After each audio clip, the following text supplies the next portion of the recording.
Good evening. It is 6:30. Members of council are assembled when you're ready to begin. Thank you very much, Don. Good evening, everyone. I'd like to call to order this meeting of Saugeen Shores Council for Tuesday, October 14th, 2025. Welcome all members, everyone in the gallery, and everyone watching us by the live stream. We're glad everybody's with us. The second item on the agenda is the land acknowledgement, and Councillor Duhaime has that this evening. We acknowledge that we are meeting on the traditional lands and treaty territory of the Saugeen Ojibwe Nation, which consists of the Chippewas of Saugeen and the Chippewas of Nawash unceded First Nation. We understand this land holds immense significance to the people of Saugeen Ojibwe Nation. We appreciate those who live and work alongside us today and who continue the traditions of their ancestors as stewards of the land we are privileged to inhabit. We thank them for the contributions they have made in both caring for the land and in shaping this community. We commit to truth and reconciliation, to acknowledging the truth about what happened to Indigenous peoples because of colonization, and to reconciliation, which begins with each and every one of us. As a local government and public organization, we are dedicated to learning about Indigenous culture, to fostering a better relationship with First Nations and their people. And we commit ourselves to actions that move us forward on a path to healing along with the Saugeen Ojibwe Nation. Thank you very much. So that moves us on to disclosures of pecuniary interest. Any member have one of those they'd like to declare at this time? Seeing none, of course, you can do that anytime if you need to. No additions, deletions, or amendments. So we're on to minutes. And we have the regular council minutes of September 15, 2025 and September 22nd, 2025. The resolution is the council adopt the minutes of the regular council meetings of September 15, 2025 and September 22nd, 2025 as presented. Is there a mover and seconder? Moved by the Deputy Mayor, seconded by Councillor Grace. Questions or comments to the minutes? Seeing none, all in favor? That's carried. Okay, so that brings us all the way on to delegations. We have no open forum requests this evening. So we do have delegations, 3 of them. I'll just remind all of our delegations that council has allotted 10 minutes for each of our delegations, and we would appreciate it this evening if you'd keep to that 10-minute timeline, as we do have a very heavy agenda. So the first item, 8.1 from the Port Elgin BIA about the Port Elgin Farmers and Artisan Market. Whenever you're ready. Thank you, Mayor Charbonneau. Good evening, Mayor, Deputy Mayor, Council, staff. Thank you so much for having us here this evening. My name is Lisa Mills and I'm the coordinator for the Port Elgin BIA. And I'm here to discuss the farmers market report that was requested.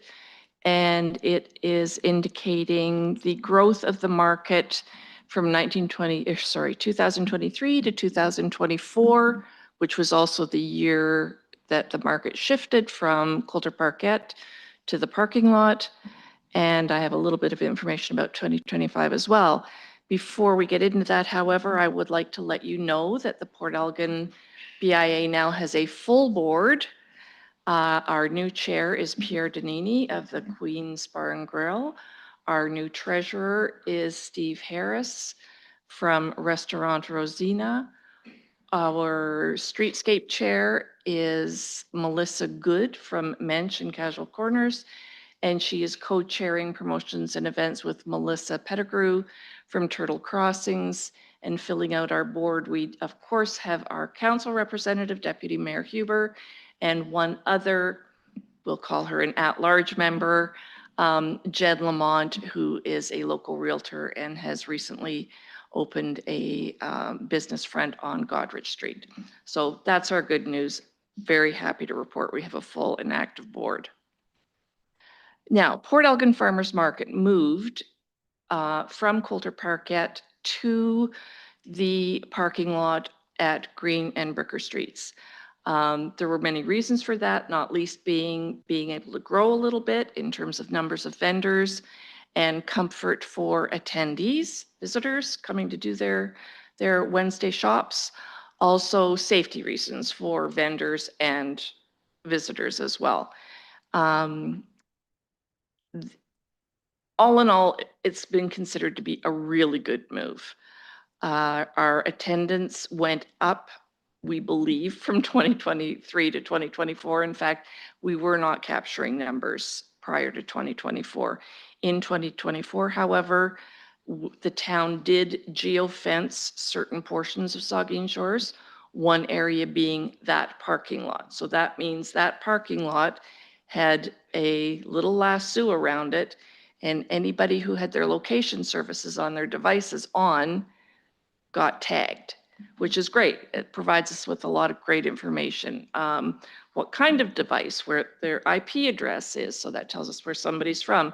Based on that, we can also kind of figure out the demographic, how old this person is, what category of visitor they fall into, whether they're local, whether from the like 40-kilometer sort of sweet spot, or if they are from further away.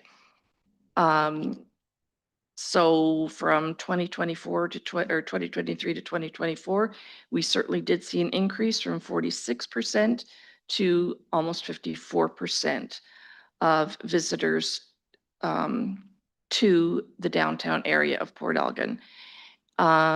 In 2024, we had 20,000 visitors to the farmers market. We were actually there with our clicker and a sheet and capturing postal codes. And I can assure you, because I counted them, we had 20,000 visitors, which is a really great turnout for a farmer's market operating for June, July, August, and 1 week in September. This year, we were down a little bit. We were down to 18,500.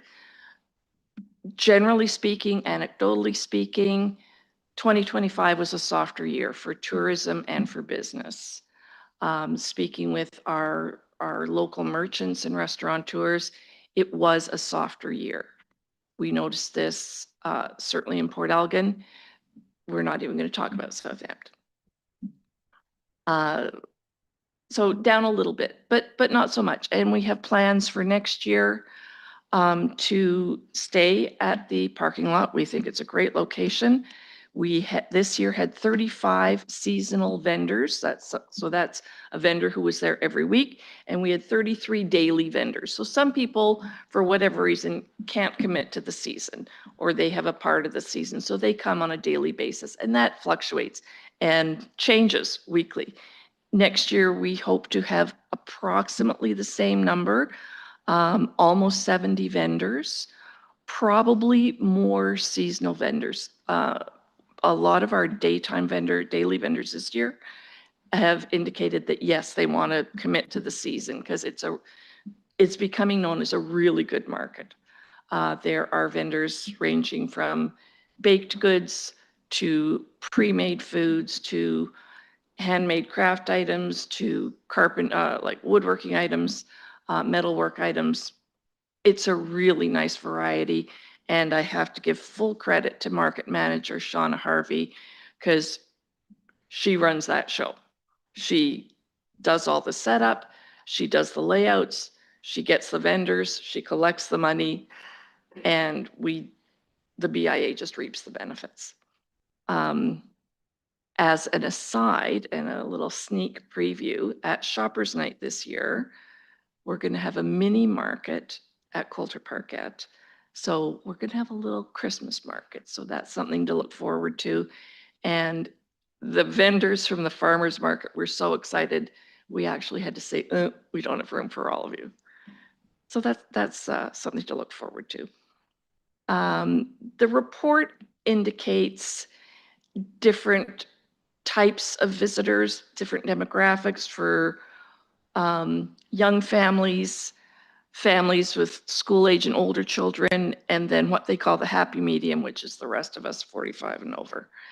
And on the second page of the document, you can see where farmers market visitors were coming from specifically in 2024. And where downtown Port Elgin visitors were coming specific to 2024. So that's all I have to say about that. Thanks very much, Lisa. Are there questions or comments from members?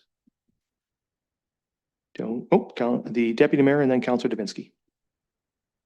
It's really just a comment. Lisa is also the coordinator for the Southampton BIA, and just an invitation to all members of council that the AGM for the Port Elgin BIA is Wednesday, November the 5th. And if you're welcome to come, 6 o'clock at Rosina's. And the Southampton BIA AGM is the night before, which is Tuesday, November the 4th at the Southampton Town Hall. So it's just a comment, but thank you very much. And all are welcome, please. Pardon? All are welcome indeed. Very good. Thank you, Councillor Davinsky. Thank you, Mr. Mayor. I don't have the questions before me because my computer decided now was the time to update. So anyway, but I do, since we talked about this, Lisa, first of all, thank you for the report. Pleasure. I have to get, full disclosure, Amanda Monahan put this report together. Okay. You mentioned 20,000 visitors to the market, did you not, during the course? In 2024, yes. Yes, in 2024. Are there any facts as to how many of those visitors may have left the market after they were finished and then came to the actual downtown core area? That's a really good question, and I don't have the answer to that, Councillor Davinsky, but I will ask Amanda tomorrow. I'll shoot her an email, and we'll see if we can delve into that data and see if we can figure that out. Because we have lots of numbers. Okay, because I think that would be a good number to know to see if there's override. Yeah. Mhm. Okay, thank you, Lisa. Thank you, Mr. Mayor. Okay, Councillor Mayette.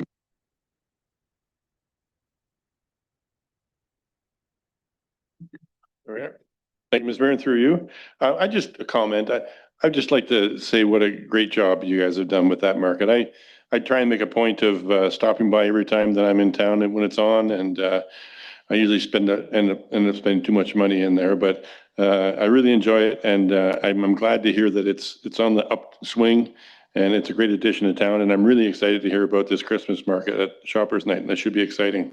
Thanks very much. It's going to be very fun, and thank you for that. I will pass your comments on to the board, and in particular to Shauna, because as I say, it's her show and she does a great job. Very good. Further questions or comments from members? Well, I'll just echo what everybody said. Thank you to you, Lisa, and to your board.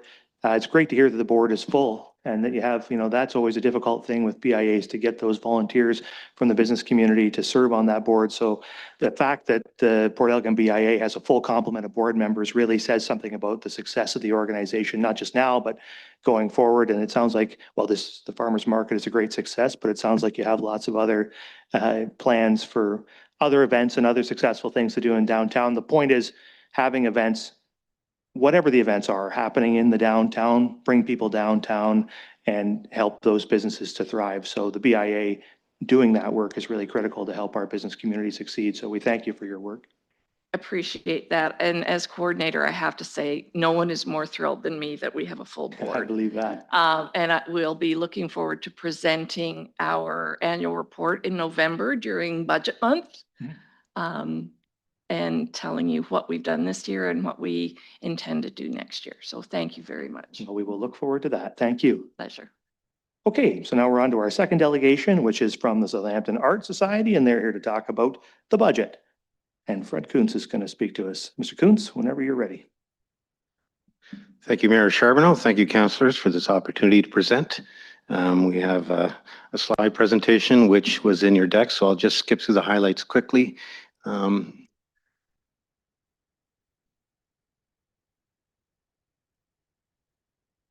And we're talking about our developments this year and also our budget request. This should go forward there. So I want to start by saying thank you very much for the funding this year. We are immensely grateful, and I can honestly say you've kept us alive this year because we've had a very tough year for reasons I can get into. But because of your support, we're here, and we are widely acknowledging your support wherever we can. That is our news sign in the lobby. It's the first thing you see when you come up the stairs.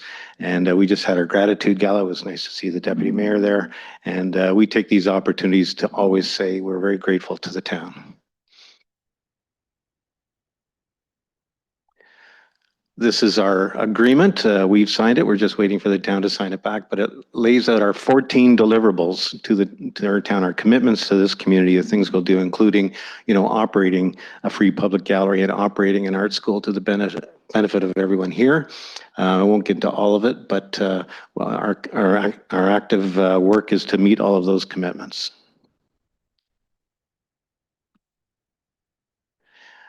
The benefits of your funding were seen right away. Even before we received the funding on the confidence that it was coming after your May 26th meeting, we immediately moved to open 5 days a week. We had been at 3 days a week. It was all we could afford, but the funding helped us to hire some part-time sales associates to operate the cash desk at the gallery. And of course, the artists who we sell on consignment for and who live in our community are all very grateful for the more opportunity to have exposure to their art, which we sell for them. We offered bursaries for underprivileged children at our school through GC Houston, the school where we offer those classes. We have a new cash counter. We have a new art hanging system. Things are running better. You can see all those improvements if you visit the gallery.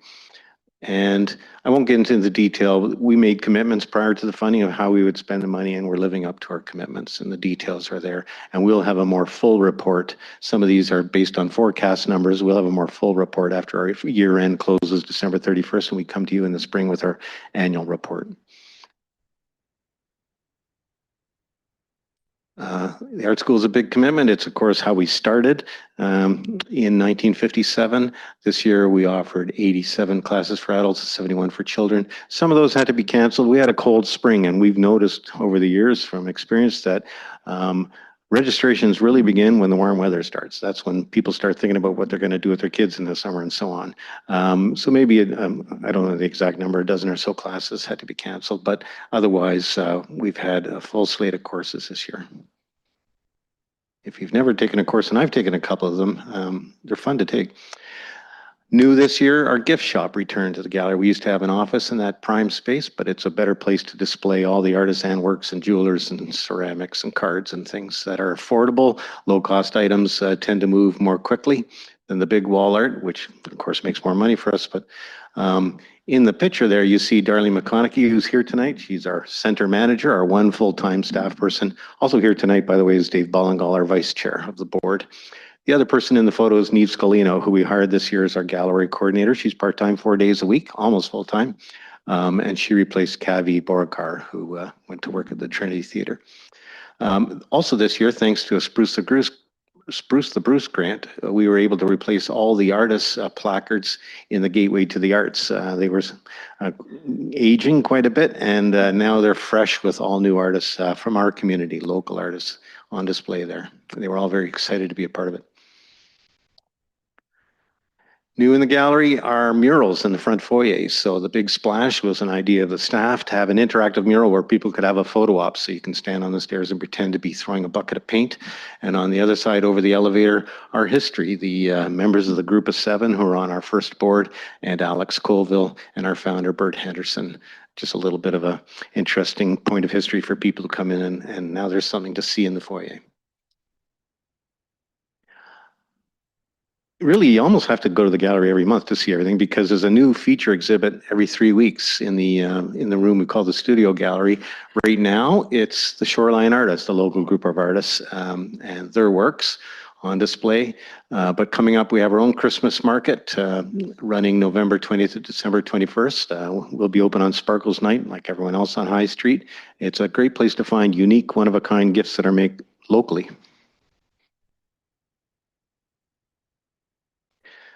So we're kind of an intersection for the community. We're not just the gallery and the school, and we don't work in isolation, but we work with many other organizations. The schools, first of all, not only where we present kids classes in the summer, but also in our annual Feast for the Eyes juried art exhibits for youth. We work with the schools on that. We work with many groups from the Chamber of Commerce, the BIA, to the Bruce County Playhouse and others, the museum, on our arts festival and more. And we are engaged with Saugeen First Nation and with historic Saugeen Métis. We just posted our first ever reconciliation action plan just before September 30th. And we met with those communities to get their input into what they would like to see in a reconciliation action plan.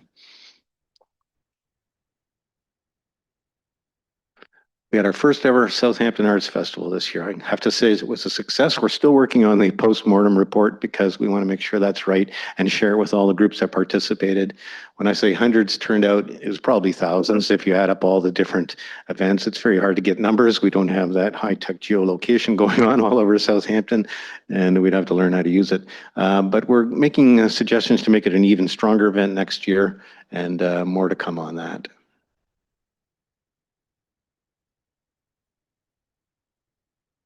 We are not just relying on the town, and we are trying to stand on our own 2 feet. We sell art, we sell the art courses. Those are our 2 main revenue streams. But in addition, we're constantly seeking donors and members. We're constantly marketing ourselves through our newsletter, through social media. We seek donations at the door. We apply to various places for grants. We're very good at knowing all the different granting organizations, and we apply to them constantly. You don't always get a yes, but in addition, we are constantly thinking about how can we strengthen our operation. We developed a marketing plan for this year, which we're implementing, and we're already engaged in workshops and staff board collaborations this fall to develop an even stronger marketing plan for next year. We just really like a strategic plan, but we call it our marketing plan. So that's in the works. And so this is our formal request to please renew the funding again next year. You have your staff report that recommended 3 years at the 50,000 level. I know you have a full day of budget submissions in November. We thought we were going to be part of that, but it's a full day for you already. So we were asked to make this request here. You are essential to what we do. We couldn't do it without you. It's been a tough year. High Street closing, necessary work. We're so proud of the improvements being made, and we love the bump outs, and it's all going to look fantastic. So we hope to have a rebound next year. So thank you for the great work you do. But it's been tough. Our visitors were down by half in the summer, and parking was tough, and we heard that from a lot of our customers too. So we're looking forward to an even better next year, and but your help has been essential, and we thank you. Well, thank you. And as you've noted, you got a request to council. I think it's a bit of a pro forma request because we've sort of already committed to these 3 years of funding. So I don't think there'll be much difficulty with it. But of course, the whole discussion will be referred to the budget. So more on that in the coming couple of months. But until then, questions or comments from members? Councillor Grace. Thank you, Mr. Mayor, and through you, and thank you, Fred, and everyone who's here on behalf of the Art Society. It's great to see this report detailing how you followed through with what you committed to for us and how productive you've been despite the challenges of 2025.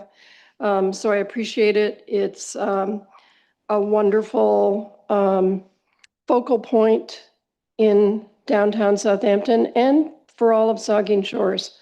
And I really appreciate all the work that everyone involved with the Art Society does. Thank you. Thank you. Thank you. Further comments? Councillor Davinsky. Thank you, Mr. Mayor. Thank you, Fred, for the presentation. First, a question on cost, the expenses and so on. If you look at that use of town funding detail page, you've used all the $50,000 and you've sort of given us a breakdown, including 15.3 to help wipe out the deficit. Is the deficit wiped out now? So to give a clear picture, I mean, that's only a snapshot of the town funding. And you see from the pie chart, our actual total budget is closer to 300,000. Our other revenues, of course, are largely the school and the gallery. But in terms of the debt, so during the pandemic, just to recap, we borrowed $60,000 from the federal government. We only had to pay back 40 of it, but it was due last year. And so we paid the 40, but that left us in a dire position because we didn't have the 40, frankly. So we had to borrow another 25,000 from a donor who is Merv Redman, who married my mother-in-law and is a patron of the arts. His former wife, who died of cancer, was an artist, and that's why he cares about the arts. So he gave us a 25,000 interest-free 2-year loan. When the town funding came this summer, we paid back 15,000 of Merv's loan. He immediately turned around and gave us 5 of it as a cash donation and 10 to the Community Foundation Grey Bruce Endowment Fund for Southampton Arts. So he gave it right back to us anyway. And so the remaining 10 has to be paid off. So we're still in debt, but we just want to get through the winter because our revenue kind of stops in January, February until registrations start for the new school year. So we have to skate through on whatever cash we have in the bank till March when the money starts coming again. So we're not fully out of debt yet, but we think we're going to hang on by our fingernails this year thanks to the town funding, and that we can get through to March in all likelihood, and then hope that the funding next year comes soon. So, if I may, so if the funding does come this year, which the mayor said is fait accompli, and it comes next year, so 2 more years, will that bring you close? Or do you have to find more ways of generating your own revenue? We are constantly, we've been at this since 1957, right? 60 some years, close to 70. And we've survived that whole time when others went out of business. Even Bert Henderson himself, before he passed, said he was amazed it was still going. And it's our fully intention to keep going. And so we are looking to be self-reliant. We're looking to grow our revenues. We're looking to see a bounce back in visitors next year with the beautiful new High Street. We are optimistic. I want to say we're optimistic. You heard from the previous presenter that this was a soft year. We heard from Sarah Porter, who went to a conference of 800 BIAs, or not 800 BIAs, but BIAs all over the province, that they were all experiencing difficulties this year in rural Ontario. If you look at the national travel figures, they're up, but there are no figures for rural travel that we can find. But we're hearing anecdotally through BIA that it's been soft all around. So we're not sure what's going on. We hope it's not a long-term trend. We have to believe in our future, and we're doing everything we can, including as presented tonight, to make sure we survive and have our own sources of revenues. Well, I'm sold on that. Mr. Mayor, through you, I'd like to ask, they've sent in the signed deliverables document. Who signs it for us, and when will that be done? Is there a timeline on that? The Director of Community Services. Okay. Thank you for the question, and through you, I intend to follow up tomorrow and report back to Fred by the end of the week. Thank you. And Fred, once again, thank you. It's a great place. I love the work you do with the Southampton BIA, of course, and I look for good things from the Southampton Art Gallery. Thank you, Mr. Mayor. Thank you. The Deputy Mayor. Thanks. I don't mean to put you on the spot, Fred, but the PD Day program, I know, well, Jennifer and Karen are fabulous instructors for kids. So anybody who's looking for something for their kids to do on a PD Day, check out the art school programs. I think on the 24th, well, Jennifer's class is full. Is Karen's class full now? There might be 1 or 2 spots still in Karen's. That's for the older kids, but certainly very grateful that over the last couple of years, there's been consideration for the pricing of those. And I think they're at a really nice place now, and excellent instructors. And thanks for doing that. And I hope they're going to continue into the winter. Okay, so there will be a slight revenue stream there over the winter too, because those PD programs are fabulous. Thank you. Thank you. Further comments from members? Well, thank you very much, Fred. The reason why the town is confident in offering this $50,000 for 3 years is because we're confident in the leadership at the Southampton Arts Center with you at the head of that organization and your board. We believe that, you guys are going to deliver for us. And actually, it's very nice to hear that the $50,000 this year helped to keep the Southampton Arts afloat. That was the reason why we gave the money. The municipality is keen to ensure Southampton Arts continues. So I'm glad to hear that we made the difference this year. And, I think we want to continue to try to make that difference and hopefully get Southampton Arts to a place where it can be self-sustaining again, so that it can continue for many years to come. So anyway, thank you for your leadership, and we look forward to discussing your request again during the budget in a few weeks. Thank you. Thank you. All right, so our third and final delegation this evening is from Saugeen Mobility and Regional Transit, and it's a budget discussion as well. And we have Stéphane Labelle here to take us through that. Mr. Labelle, whenever you're ready. Thank you, Mayor Charbonneau. Just going to load up the slides here. So Saugeen Mobility was founded in 1977. We've been operating since then under different names, but we're now called Saugeen Mobility and Regional Transit. So we operate under a partnership of 10 municipalities. We're looking over the next year of adding potentially 2 more municipalities. And we are not nonprofit entity. We are a charity who offers receipt. We provide transportation services to persons with mental and or physical disabilities and who are not able to use conventional transit. Well, since we don't have any conventional transit here, they cannot take a taxi.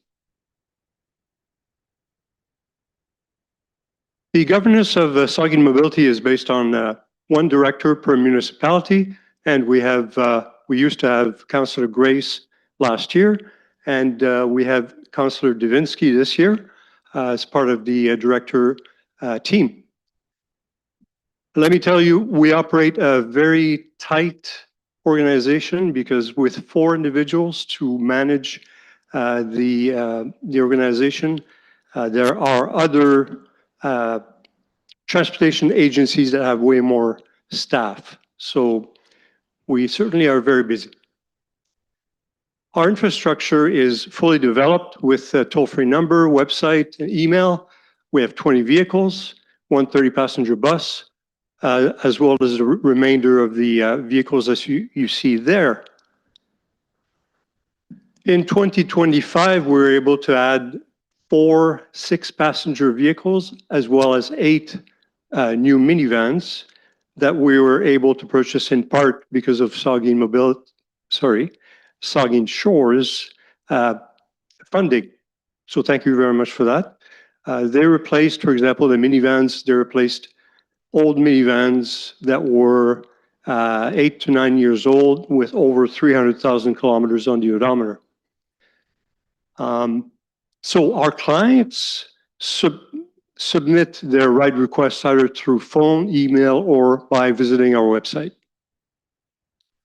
Now, since the vast majority of our clients are over the age of 55, 60, the vast majority as well of ride requests are done by phone. These are the vehicles that we now operate. New minivan, new 6-passenger van, our 9-passenger van, which is bottom left. The oldest one is 4 years old, so we're in luck. We're doing well.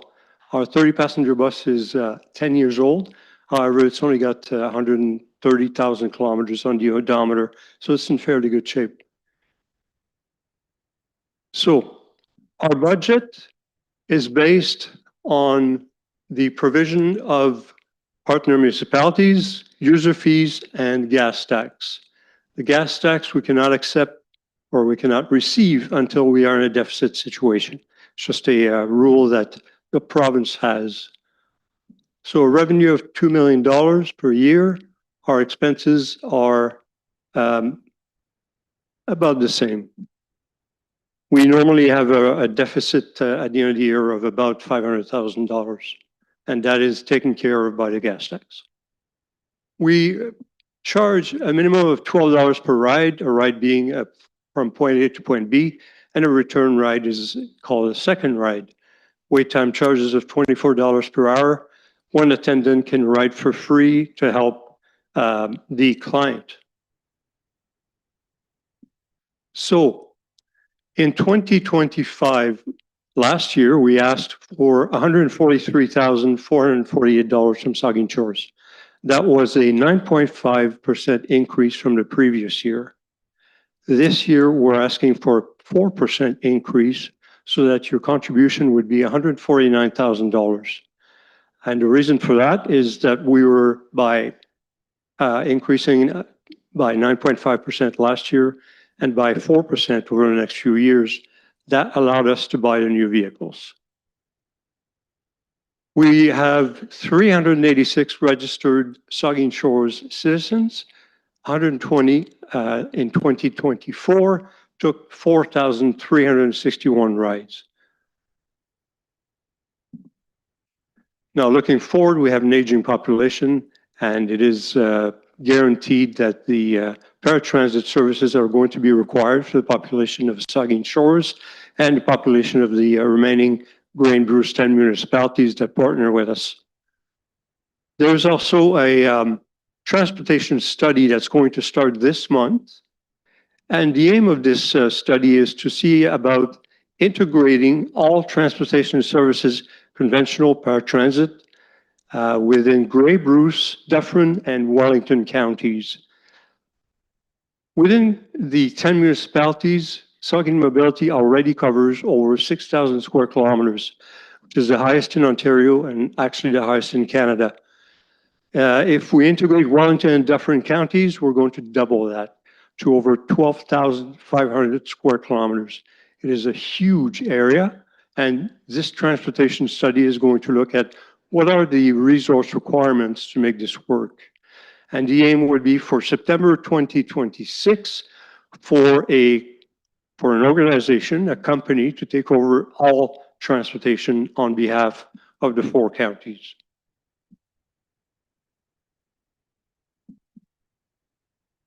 And that's all I have for you. Well, thank you very much. And just a note, so you do have your budget request in there. And of course, we'll be referring that to our 2026 budget discussions coming up in the next few weeks. But in the meantime, questions or comments from members? Councillor Grace and then Halpin. Thank you, Mr. Mayor, and through you, Stefan, it's great to see you again. I just want to say that while my experience with being on the board, you're a tremendous manager and leader. And I think one of the reasons that SMART is doing so well is because of your leadership and your work ethic. It's just incredible. Thank you. So thank you very much. And it's great to see what's happening and all those new vehicles that have been acquired since I left the board. So that's wonderful. Thank you for the report. Councillor Halpin. Thank you, Mayor, and through you, Stefan. Thank you for the report. Is there any sneak preview of you saying that a new transit like will all come together? Any sneak preview of what they're thinking of doing to increase transit within the area? The company that takes care of all transportation starting in September of the next year should be using Saugeen Mobility as a main resource because we already have the vehicles and the staff and the drivers. And so from there, they will be augmenting our resources in order to cover all 4 counties. Within Wellington, I believe they already have Uber and a service called Ridewell, apologies. And the idea would be to manage all of these services under one governance organization. Oh, thank you. That sounds good. There's been a few suggestions, I've stumbled across this a few times where one of the things we could do to ease transportation is, school buses don't operate between 9 and 3, and school bus drivers have a pretty short day. Has there been any effort or any thought into that where they just have the school buses continue to circulate around to provide transportation? This particular idea has not been voiced. However, I will bring it up because it is a good idea. But one of the concepts for the use of Saugeen Mobility vehicles and any other vehicles that are out there within the 4 counties, is to commingle, which means to combine people with disabilities as well as persons who do not have any disabilities in order to increase revenue and increase the frequency of transit, both conventional and paratransit. If I may, I'll email you some reports I read on this, a little bit of costing that I looked at for. It's really quite a reasonable cost. So thank you. Thank you, Councilor Davinsky. My questions have been answered, Mr. Mayor. I would like to say, Stefan, thank you for being here. Thank you for your report. And as Councillor Grace has said, thank you for your leadership in Solway. You'll have to look that up on the map. In Solway, and we look forward to SMART growing and being part of perhaps even a larger transportation network. Thank you. Thank you. The Vice Deputy Mayor. Yep. And thank you, Mr. Mayor. Thanks, Stefan, for your report and your presentation. And I also enjoyed serving on SMART before Councillor Grace. So I know the good work, great work you do. The 30-passenger bus, how well is that used? You mentioned 110,000 kilometers, 10 years. Who uses that? I guess 30 people can, I guess, ride on that bus. Who's your main users? What's it used for? It's a good sized vehicle. So within Saugeen Shores, Elgin Lodge, Maple Court, and Southampton Care Center all use the bus for occasional outings. So sometimes it's just to drive around because people don't have the opportunity to get out there. And sometimes it's to go to a restaurant or go and see the lights in Owen Sound. Gotcha. In terms of the rates, they did increase substantially, I think, in the last year. 70 cents per kilometer and a minimum $12 per ride. What was that before again? The minimum $12 and 70 kilometers. What did the rates increase from? So in 3 years ago, when you were part of the board, when I came in, the rate was 55 cents per kilometer and a minimum ride cost of $7.50.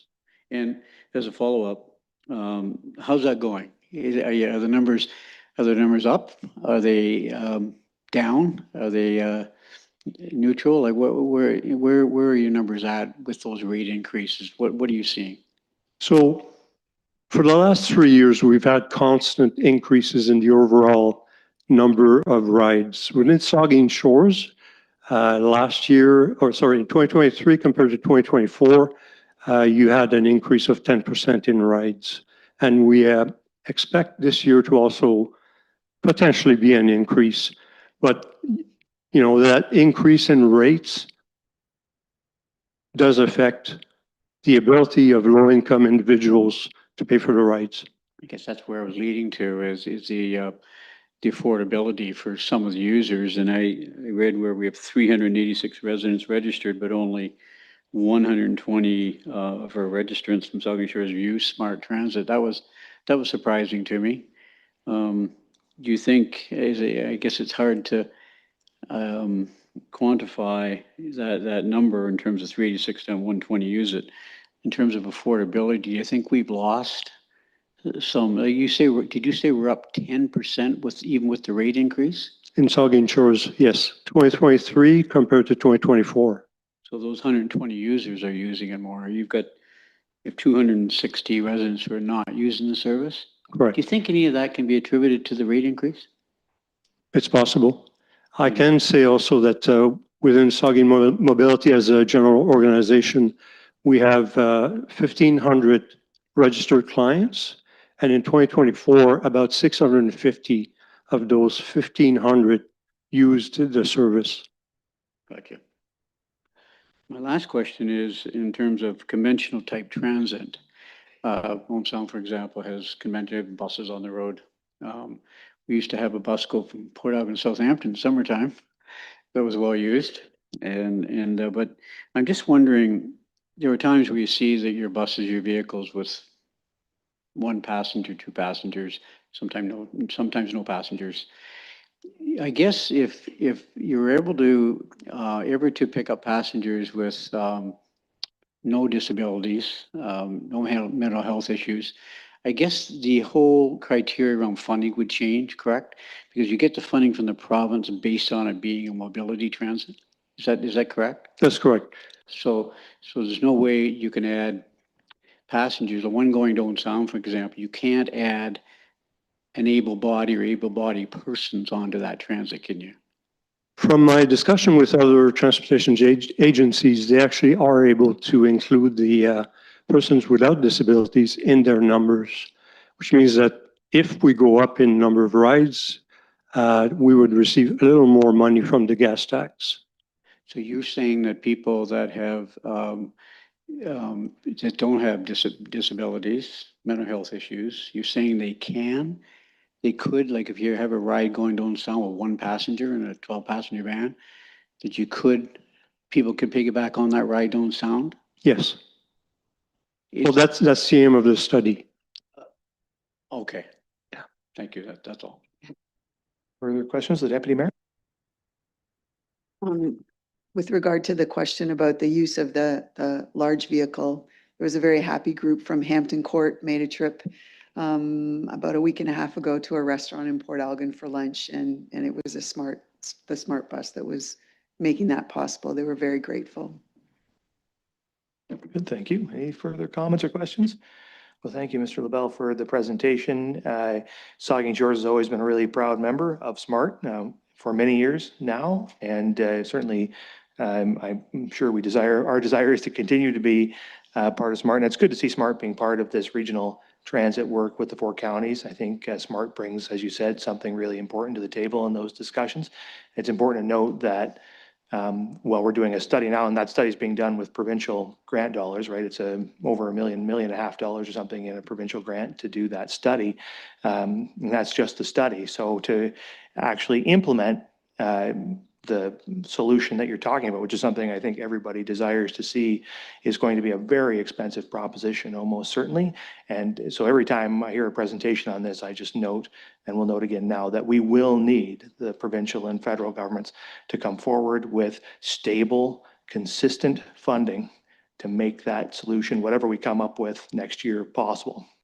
So gas tax is great, but it's going to take a lot more than that too. And I sure hope that they do come forward with that funding, because transit is something we hear from our residents over and over and over again. It's something they need, rural people need to get from place to place for lots of important reasons. So it's important work. We're really glad that you're working on it and part of it.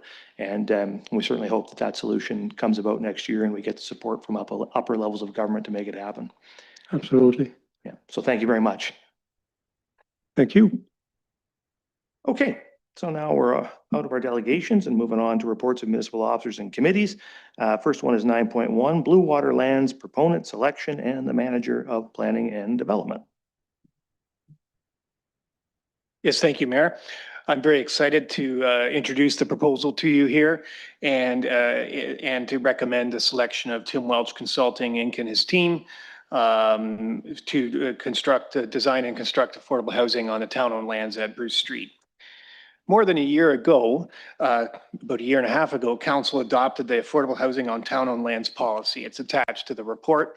And what it gave the town was a sort of a concrete, consistent methodology policy to evaluate proposals for land that have been identified by Council, so we can move forward with the type of housing that's been long discussed at this Council.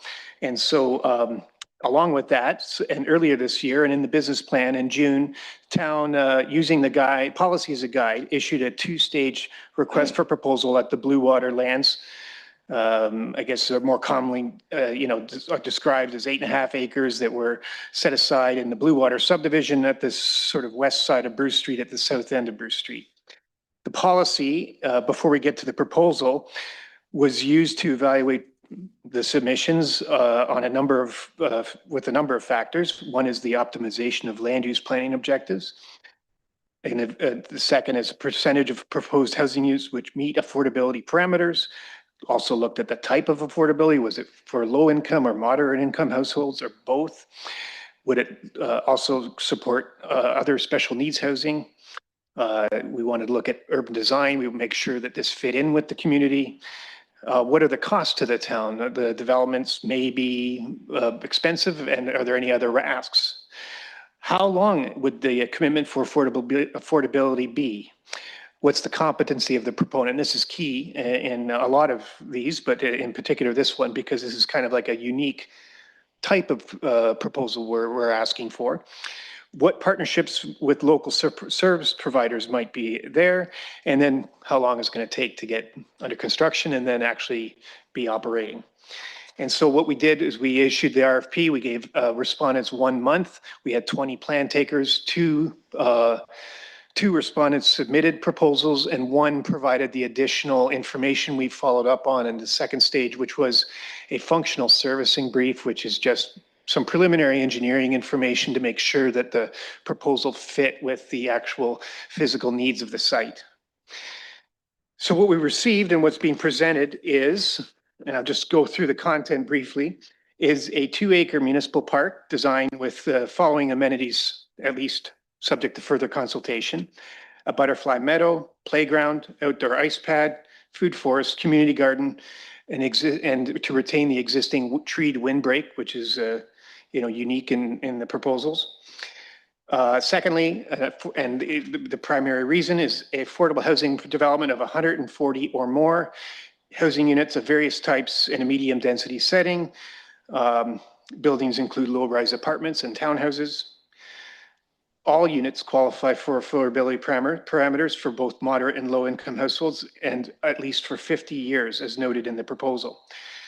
The proponent is proposing 1-bedroom rents below $1,400 a month, with about 20% of those coming in below 1,000 even. For 2-bedroom units, the proponent is proposing rents ranging between $1,300 and $1,800. These are also below the thresholds of the town policy using the definitions provided in the policy. The proposal also offers 10 additional needs housing units, special needs housing, working with community living, Bruce County Housing, and other entities, potentially like Habitat for Humanity. There is going to be further community consultation from the proponent and the town, certainly through a couple areas. One would be in the proposal itself. They outline how consultation may be considered, but also, as you know, there'll be a touch point on zoning matters for this council as well. The town is to retain ownership of the land. We're looking for a long-term lease so the town can retain ownership and still guarantee affordability.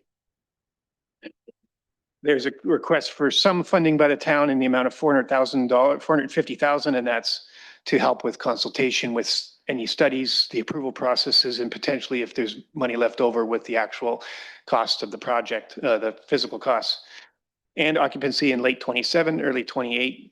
And I guess the rest of the report outlines some touch points with council. I don't want to de-emphasize that, but there is, in line with the policy, several opportunities for council, at least 3, including the declaration of the surplus lands, which can't happen right away. We need to actually define the limits of where the park is and the housing is, the zoning process, site plan process, and obviously with the lease agreement. So I leave it there with my excitement, enthusiasm for the project, and turn it over to you, Mayor Charbonneau.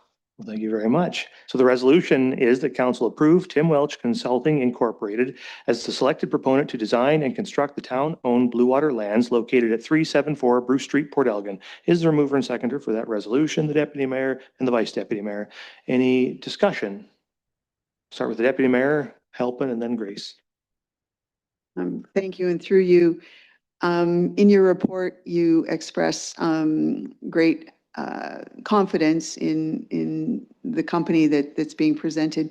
Are you able to give us any specific projects that they've been involved with in Ontario that would be in a similar kind of fashion? Because the report does say they have experience with this and that sort of thing.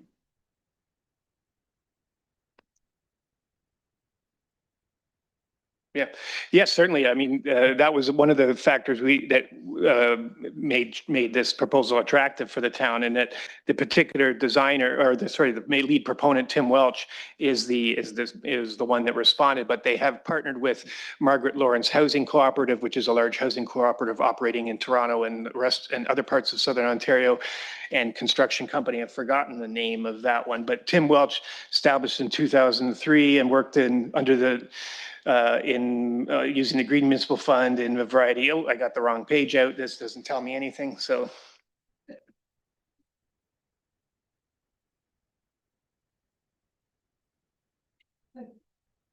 Okay, so here's some relevant projects that have been worked on.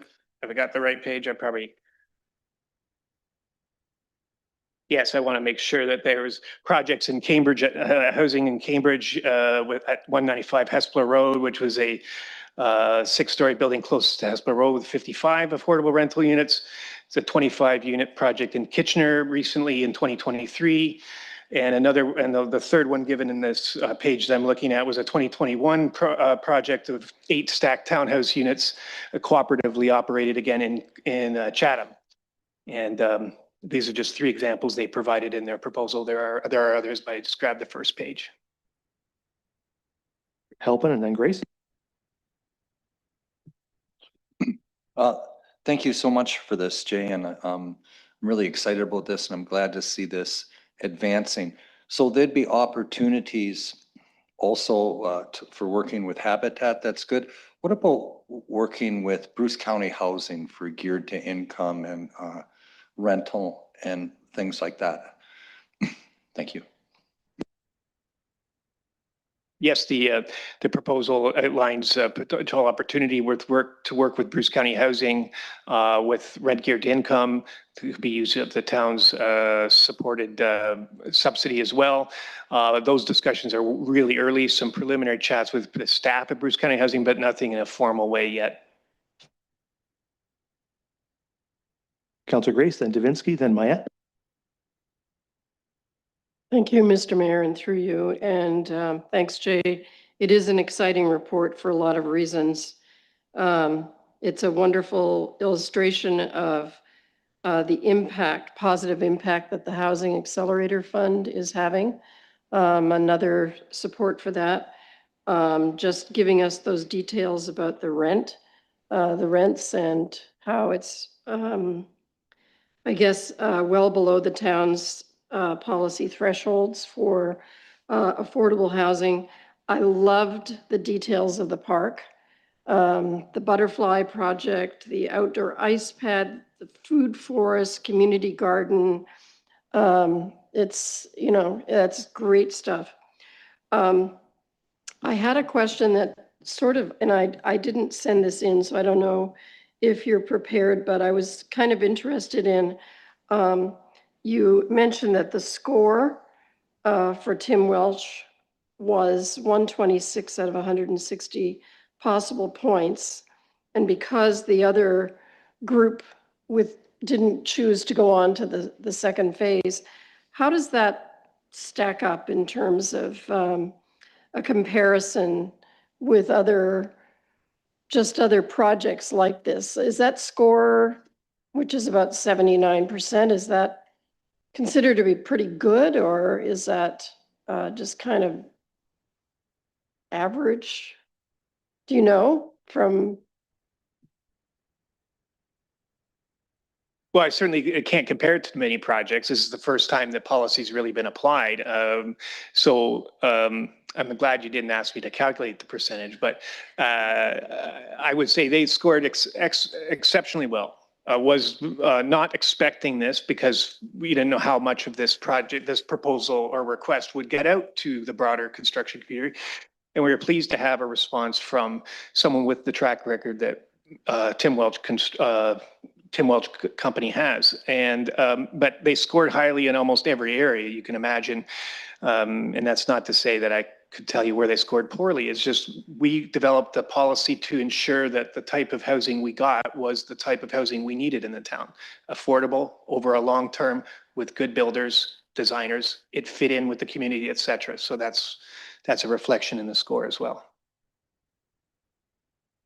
Thank you. And if I can just say, the thing that came to my mind when I was reading the description of this park is how important it is for us to set a positive example of this kind of rich offering as part of an affordable housing project. It really is, you know, there are a lot of revolutionary or progressive aspects of this park. And I'm glad to see it included in this, that I think that's one of the important reasons why affordable housing projects can be successful, is when you offer those kinds of enrichments to the project. Thank you. Councillor Davinsky, then Mayette. Thank you, Mr. Mayor, and through you to Jay. Jay, you're always excited about your projects and so on, and that's good. But this one is the first one where I've seen you this enthused. I want to see this thing built by tomorrow. You know, I mean, this is so exciting. I have a couple of questions. They're pretty simple. First of all, Bruce Street has to be extended to accommodate this. Will there be access from Bruce? Will the extension take place at the same time as the area is being developed? Firstly, I thought you were going to ask me, can I construct this thing? And actually, I've been more accused of swinging a hammer, which is more destructive than constructive, I suppose. But in this case, on a serious note, I actually don't know if we need to extend Bruce Street. The proposal doesn't get into that type of detail, and we need to evaluate it through the full consultative process. Certainly the design, I think, could be accommodated without the extension of Bruce, but given its intensity, the level of development, and other factors, there may need to be an extension of Bruce Street. We've planned it, if I must say, already through our development charges and our long-range budget to make sure Bruce Street is extended, but as for timing, I think it's a little too early. Then this is, Mr. Mayor, this is probably early too. If that's the case, that means the main entrance will be off Ridge Street, which leads into the public park and the living quarters. No, there's still access frontage along Bruce. Bruce actually extends south of the Y daycare to about, I think, Sunset. I've forgotten the street name. And so about half the property's flank abuts Bruce Street as the open section. And one final question. What kind of housing do we have in that neighborhood right now? And I was looking at the photo of the area where this is going to take place. What kind of housing do we have there now? Abutting on the north side are single detached dwellings. On the west is single detached. The east currently is single detached, but the southern boundary, I think, is meant to be semi-detached townhouse along Amanda's Way. And then there are other apartments planned in that subdivision and townhouses that just haven't been constructed at this time. Okay, thank you, Jay. Look forward to this progressing along. It is an exciting time for the South End, and people have been looking at that property forever beside the Y daycare. So this is great news. Thank you, Mr. Mayor. Thank you, Councillor Mayette. Thank you, Mr. Mayor, and through you. I too, Jay, am very excited about this development, another great development in Saugeen Ward. Couple of questions, and if I'm getting ahead of myself, just say so. You mentioned the zoning would have to be changed. Currently, I presume this is an R1 zone. And would we be going to a 3 or a 4? Do you know that? Yeah, certainly it's not zoned for this right now. I can't off the top of my head remind myself what it is, but it needs to be R3 or R4 to accommodate the higher density units. And the second question then is the lot is, I think it's 8.5 or so acres, right? Do we have an appraised value of what that lot is worth, just so we know how much skin in the game we have as a town? That hasn't been done yet. We didn't know what, based on the proposal, what section would be potentially for the park or what would be for the housing. But now that we have that, we can exclude certain elements from the appraisal. But that'll be part of this process and reported to council. The Vice Deputy Mayor. Thanks, Mayor, and okay, thanks for your report, and I share your excitement. 140 units, affordable housing units, and in the range you're talking about, the one bedroom, 1,400 and 20% under $1,000. Two bedroom, 13 to 18, and a lot of our one bedroom apartments in town right now are renting for probably $1,900. So this is just music to our ears, right around the table, entire council table, I'm sure. And I remember back when the Attainable Housing Task Force happened 3-4 years ago, and our 25 recommendations. This is exactly one of the things we wanted to see happen in Saugeen Shores. So it's become a reality. And when you take a look at the 600 applicants on the Bruce County affordable housing wait list, 140 units takes a big chunk out of that 600. So it's just it really does actually choke me up, because there's so much need out there in our community. People are hurting. The rents are high, but this is going to do wonders for our community, for those in need. And again, thank you. I have a couple questions and a comment. On the weekend, I took the liberty of investigating Tim Welsh Consulting. Started back in 2003, and have they first got started with helping clients achieve their affordable housing goals, and dozens and dozens and dozens of projects that they worked on. So you picked up, it's a really good company that's come forth to help with their affordable housing needs. So that's a great thing. The outdoor ice rink really is appealing. And I remember back when it was at Owen Sound, the Scenic City Order Good Cheer built an outdoor ice rink there. It was around, I think it was around $500,000, because it's artificial ice, I'm sure is what they're recommending here. I'm not sure, but I'm assuming that Welsh Consulting are considering this artificial ice, which is not cheap to put in, but what a great addition that would be to our community. Take some maintenance and operations and equipment, and not sure it'll happen, but hopefully it'll be it'll be considered. And two questions about the playground costs, and maybe you don't know this yet, but the artificial ice rink and the playgrounds can cost anywhere from $200,000, $300,000, $500,000, as far as we'll know. And I'm just wondering, was any of that included in the proposal, Jay, in terms of covering the costs of an outdoor ice facility and a playground? Because you could be upwards of $1 million plus. I'm just wondering if that was discussed. Yes, thank you, Mayor. Through you, Mayor, is there that we haven't examined that. The proposal wasn't asking for that at this stage, but now that, or I shouldn't presume, but if we get to the next step, we'll be able to engage that in more detail as well as the consultation, because it hasn't been confirmed. Those are the ones. These are just ideas about what we think could be supported at that park. So. This is a follow-up, because those are really terrific ideas, like that pad and then an enhanced playground for that area. And I'm just wondering, is this the type of cost that could be covered through development charges? And we won't be in the business plan yet, because this wasn't really in our hands when we created our business plan. But I'm assuming if staff like it, council likes it, it could be put in 2027 or 2028, I suppose. But any of those costs covered by development charges potentially, Jay? Yeah, thank you, Mayor. I think we'll ask our consultant. I think it's too early to say. It depends on the nature of the park amenities, but certainly we have used DCs to help pay for park amenities in the past. But we'll ask our consultant to support us that way. Our DC consultant, not Tim Welch Consulting, but our development charges consultant. Further comments, the Deputy Mayor? Just through you, there's two aspects to the report. Am I okay to ask about the second part of, which is about the delegation and the policy? Sorry. You can ask any question pertaining to the report. I'm not certain what you're referring to, but you go ahead and ask.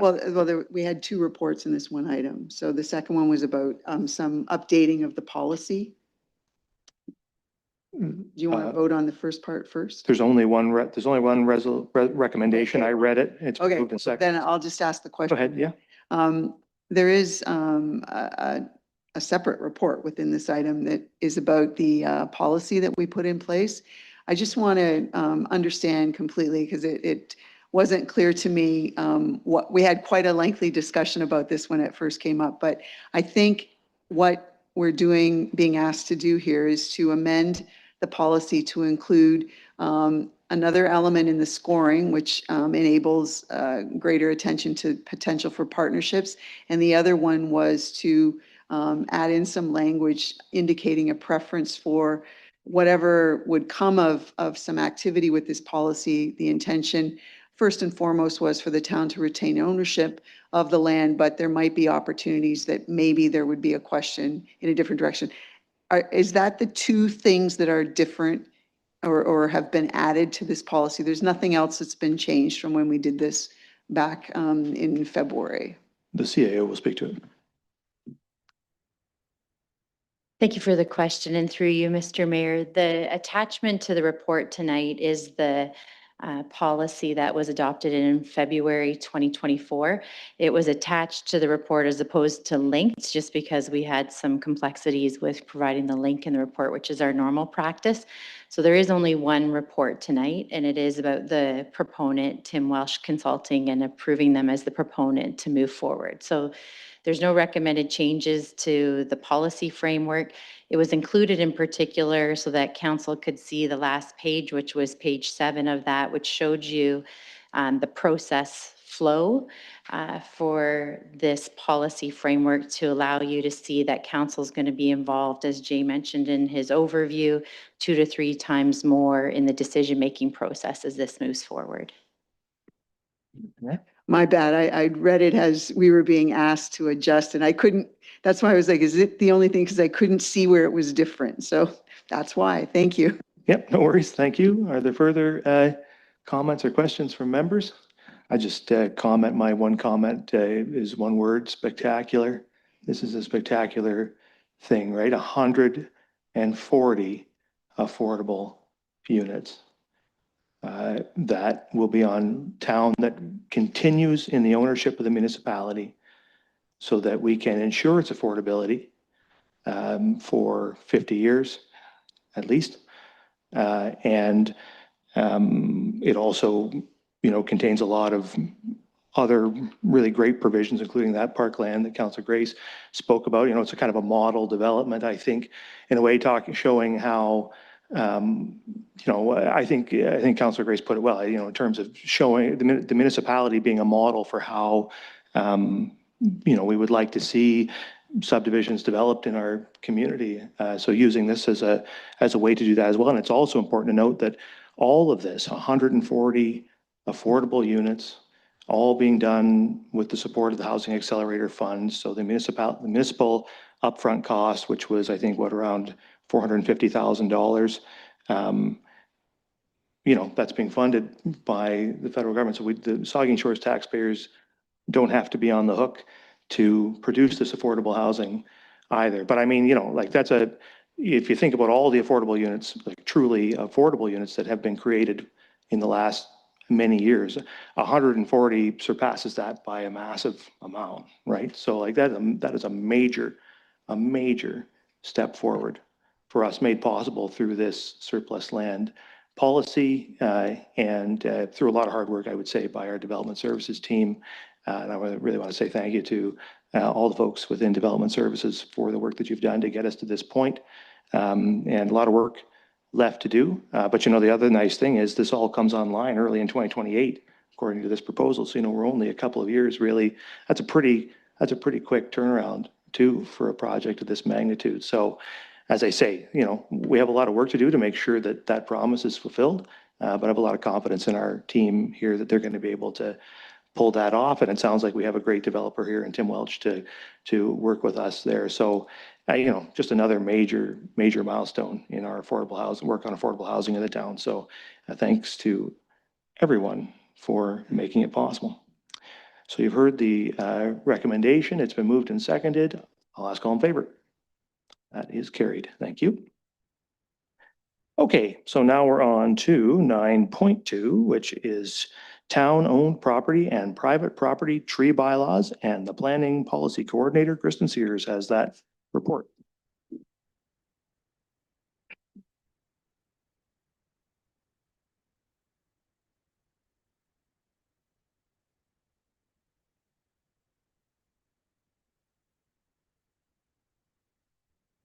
Good evening, Council. Through you, Mayor Charbonneau. Tonight I will be presenting two bylaws, the Tree Protection on Town-Owned Property Bylaw and the Urban Tree Conservation Bylaw. This presentation will outline key elements of each and the rationale for recommending that both be adopted within their respective implementation timelines.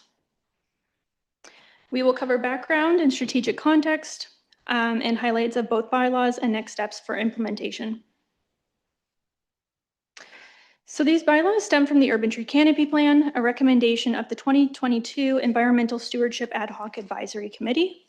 The plan was identified as a 2024 business plan highlight for planning and development and was approved in principle by Council in December of 2024. The Urban Tree Canopy Plan outlines a framework for the bylaws, including prohibiting unauthorized tree cutting on town-owned land, requiring permits for tree removal on private woodlots, and protecting private woodlands, particularly large ecologically valuable areas. And I did also just want to highlight my presentation and my staff report do also identify prohibiting the planting or cutting of trees located on municipal town-owned lands. This is not in the case of the town. The town would still have the ability to plant trees on those lands. So key recommendations of the plan include recommendation 21, that the town implement a tree conservation bylaw that address both public and private lands, as well as recommendation 22, that the town consider amending the property standards bylaw or clean yards bylaw to include hazardous trees threatening adjacent properties. To meet these objectives, two bylaws are proposed. The Tree Protection on Town-Owned Property Bylaw. This bylaw aims to protect and preserve trees located on town-owned land within the town's geographical boundary. The objective is to strengthen the town's ability to manage and protect the trees on town-owned land. The second is the Urban Tree Conservation Bylaw. This bylaw aims to conserve and protect urban tree cover by regulating the injury and destruction of trees on certain categories of private property. So key components of the Tree Protection on Town-Owned Property Bylaw include exemptions, exemptions for town-led activities or an affiliated local board or committee. Authority gives the director of the department with responsibility for administering this bylaw or their designate the authority to manage trees on town property. And prohibitions, including prohibiting the injury or destruction to any part of a tree growing on town-owned property, including a boundary tree. So enforcement tools include property inspections and orders to stop or correct violations. For offenses and penalties, fines for non-compliance, and the development of short-form wording to support enforcement. This bylaw is proposed to take effect January 1st, 2026. This allows time for resident communication and administrative updates. So now on to the Urban Tree Conservation Bylaw. The focus of this bylaw is to preserve private trees within the settlement area boundary, applying to lands zoned environmental protection, or EP, land zoned planned development, or PD, and woodlands with an area of 4 hectares or 9.8 acres or greater. This targeted approach is also based on community feedback, committee input, and aerial canopy analysis. So why does the scope and application of this bylaw matter? Approximately 59.1% of the town's existing canopy falls within environmental protection, EP, and planned development, PD zoned lands. Regulating these areas is critical to maintaining a healthy and balanced urban canopy. Additionally, regulating woodlands of 4 hectares or greater would protect approximately 7.8% of total canopy, a significant environmental contribution in the protection of private woodlands. This also aligns with that of the town's official plan. So this slide shows Schedule 1 of the bylaw. You will note a legend in the bottom left-hand corner, which identifies in red the settlement area boundary, as well as private lands we are looking to apply the bylaw to, being the EP or environmental protection in pink, plan development or PD in orange, and the black striped or crisscross for woodlands of 4 hectares or more. So key elements of the urban tree conservation bylaw include prohibitions on the injuring and destroying of any tree in the applicable zones, exemptions including trees located on town-owned property or activities or matters undertaken by the town or an affiliated local board or committee. And tree permit exemptions, including instances where a tree is determined dead, terminal condition, or high risk. This would be subject to the service level change required to administer and enforce the bylaw. So to effectively administer the bylaw, a permit process is required. A structured permit process will ensure compliance through applications which require drawings, arborist reports, replacement plans, and fees. The ability to attach conditions to permits, including requiring the restoration of the subject site to an appropriate condition. Integration of an already existing permit-related software process, which is a cloud permit, and requiring applicants to obtain a tree permit before conducting any work on a tree.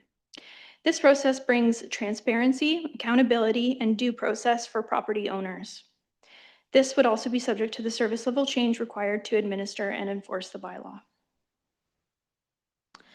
So the bylaw also outlines enforcement and penalties, including orders to discontinue activity and orders to remedy, fines or penalties for violations, and the ability to use or to utilize an administrative monetary penalty system, also referred to as AMPS.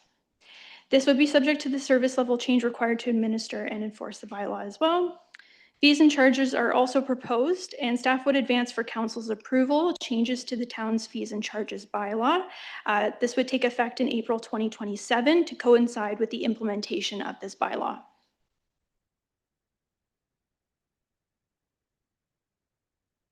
The authority to administer the bylaw lies with the director of the department or designate. Applicants have the right to appeal manager level decisions, ensuring fairness and transparency.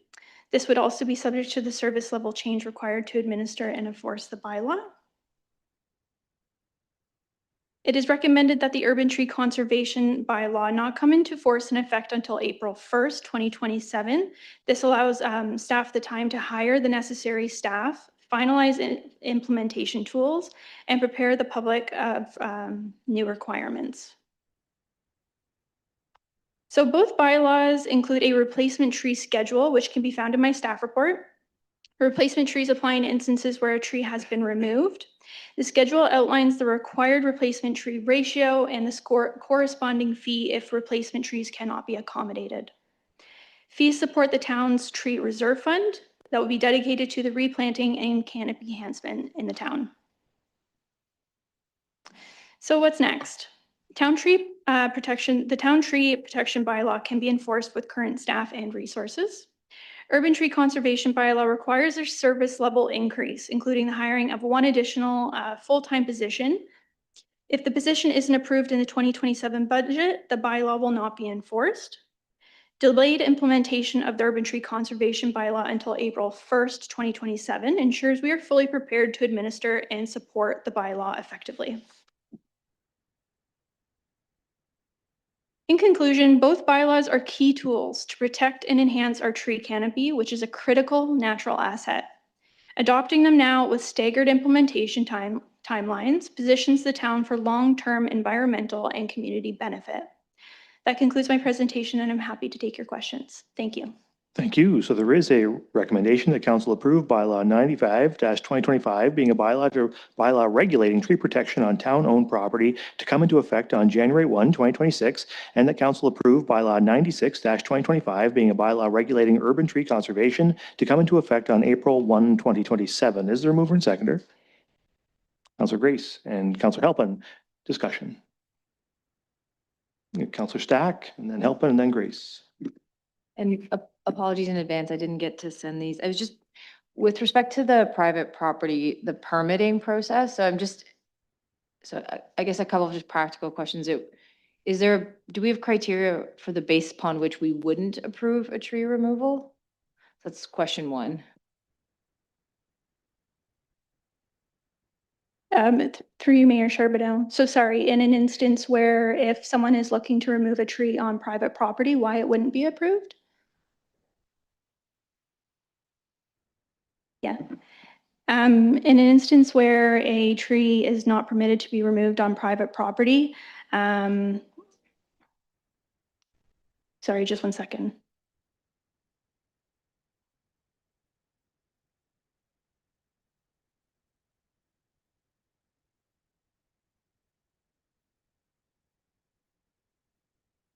I may defer to the town solicitor. The solicitor. Through you, Mr. Mayor.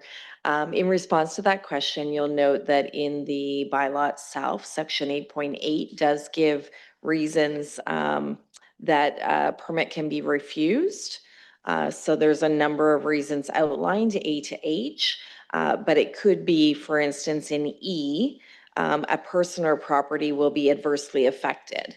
So it's really up to the decision of the administrator of the bylaw to review the circumstance, and the bylaw outlines various reasons for denial or refusal of a permit. Okay, thanks. So I think and sorry, I didn't see that and I read through it on Sunday, so shame on me. But I think my question is it's private property, which is already, I think we've talked about this for a bit, challenging. And then just if we need, so we're going to start regulating sort of removals of trees on private property, and then you require an additional person. I just wonder if we thought through a more simplified process, like you want to remove a tree, you just submit an application and pay like a fee in lieu, you submit a few particulars, like requiring an arborist report and these things. I just think you'll end up with quite a bit of non-compliance just on, because I think people are going to say, screw you, that's private property. So I'm just wondering if we thought through just a simplified version that maybe achieves some preservation without that level of oversight on private property. Through you, Mayor Charbonneau. Yeah, I would say that through the development of this bylaw and through the processes, we have examined how we can best simplify the process. And through that, not in all cases are arborist reports required. As an example, we do require them only in special instances.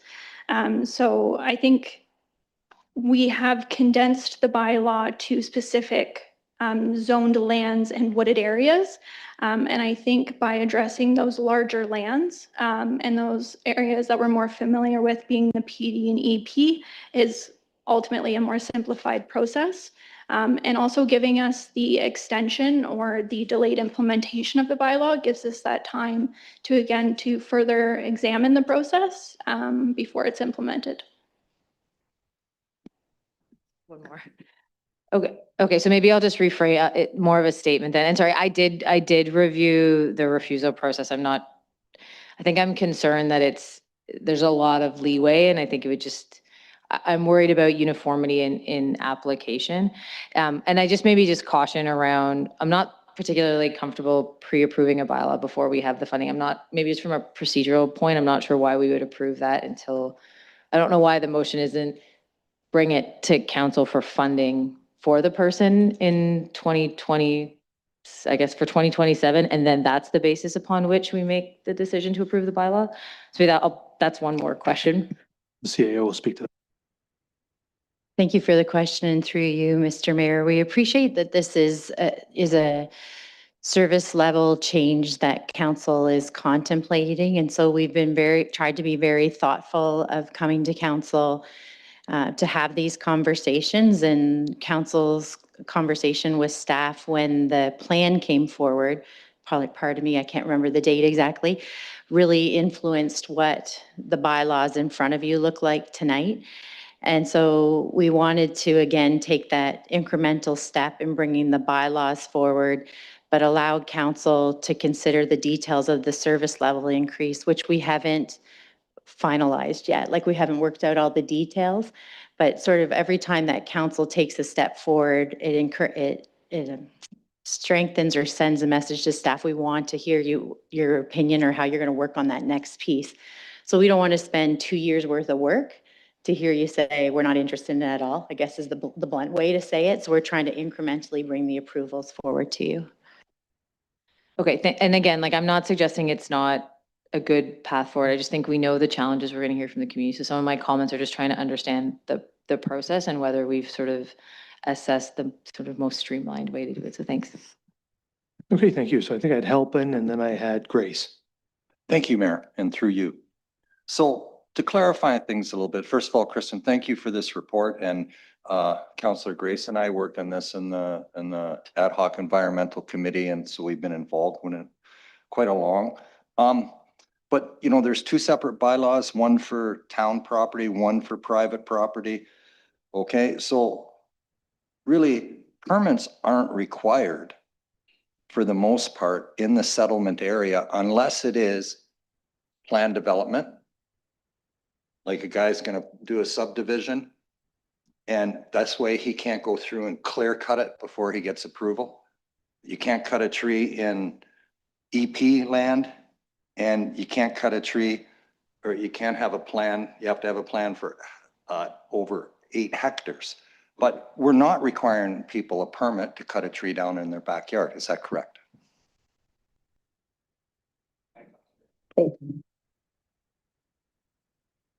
Through you, Mayor Charbonneau, yes, that is correct.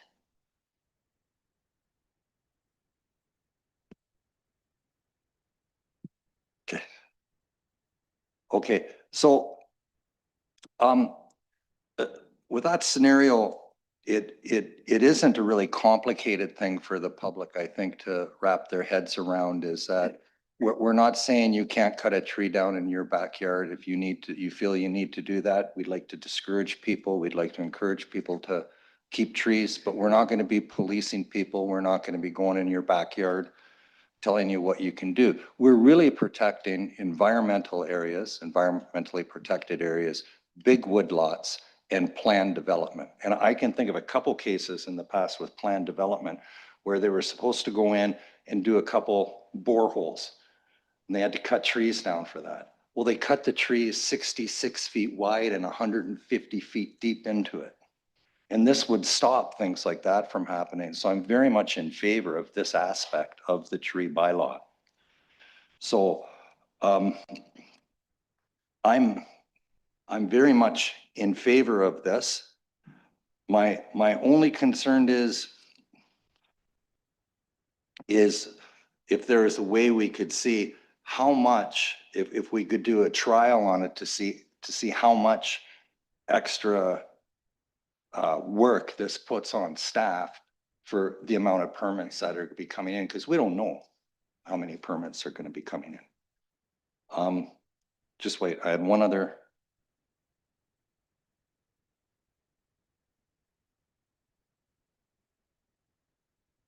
So no, I'll leave it at that. I think this is a good bylaw. I really like it's worth noting that Saugeen Shores is planting over 500 trees a year for the last several years. And that's a mixture of on town property and on private property. A lot of it's private property through the tree sale. So I think we're really moving in the right direction, and I'm generally supportive of this bill. Thank you. Okay, thank you. Councillor Grace and then Maya. Thank you, Mr. Mayor, and thanks, Kristen, for the work on this and the report. My first question is related to the town-owned property bylaw and particularly the penalties. So I was wondering, because I didn't see it in the bylaw, but maybe I missed it. What is the method that would be used to distinguish between severity of infractions? So let's say somebody who's a first offender goes in and chops down all the trees at night in North Shore Park. That's a terrible, really, really serious thing. Not giving anybody any ideas, but just to give you an extreme. Sand beavers. But versus somebody who cuts down a small tree on a road allowance that's not, well used or whatever. How are we going to distinguish in terms of penalties between those infractions?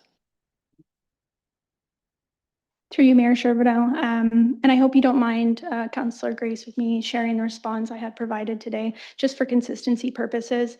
But there are different instances. So there is an order to remedy. There's a part 1 ticket, which is an offense notice, and there's also a part 3 summons. So for example, the order to remedy is an issue to order to remedy to the person that was in violation of the bylaw. This would include conditions such as a deadline to comply. The penalty of this is the actual cost of the damage that had been done. A Part 1 ticket it has a set fine and amount listed in the bylaw, and a maximum penalty for this is up to $1,000. In some instances, we can issue multiple tickets for separate infractions arising from the same incidents. There is also a Part 3 summons. This is used for more serious offenses, or if we wanted to pursue larger penalties. Many trees were destroyed or cut down, as an example. There would be mandatory court process, no set fine listed. There would be a court appearance that would be primary and the most prominent action. And there would be a maximum penalty, which could exceed $1,000, and this is determined by the courts.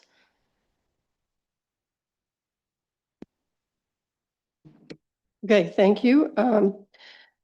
So my next questions are about the urban tree conservation bylaw. The fact that we are limiting this to EP zone, PD zones, and woodlands with an area of greater, than 4 hectares. The EP zone, does that include individual residential properties that are zoned EP or mostly zoned EP? Through you, Mayor Charbonneau, in some instances, it may apply. So if I own a property that's 2/3 zoned EP in my backyard, I would have to apply for a permit to cut a tree down?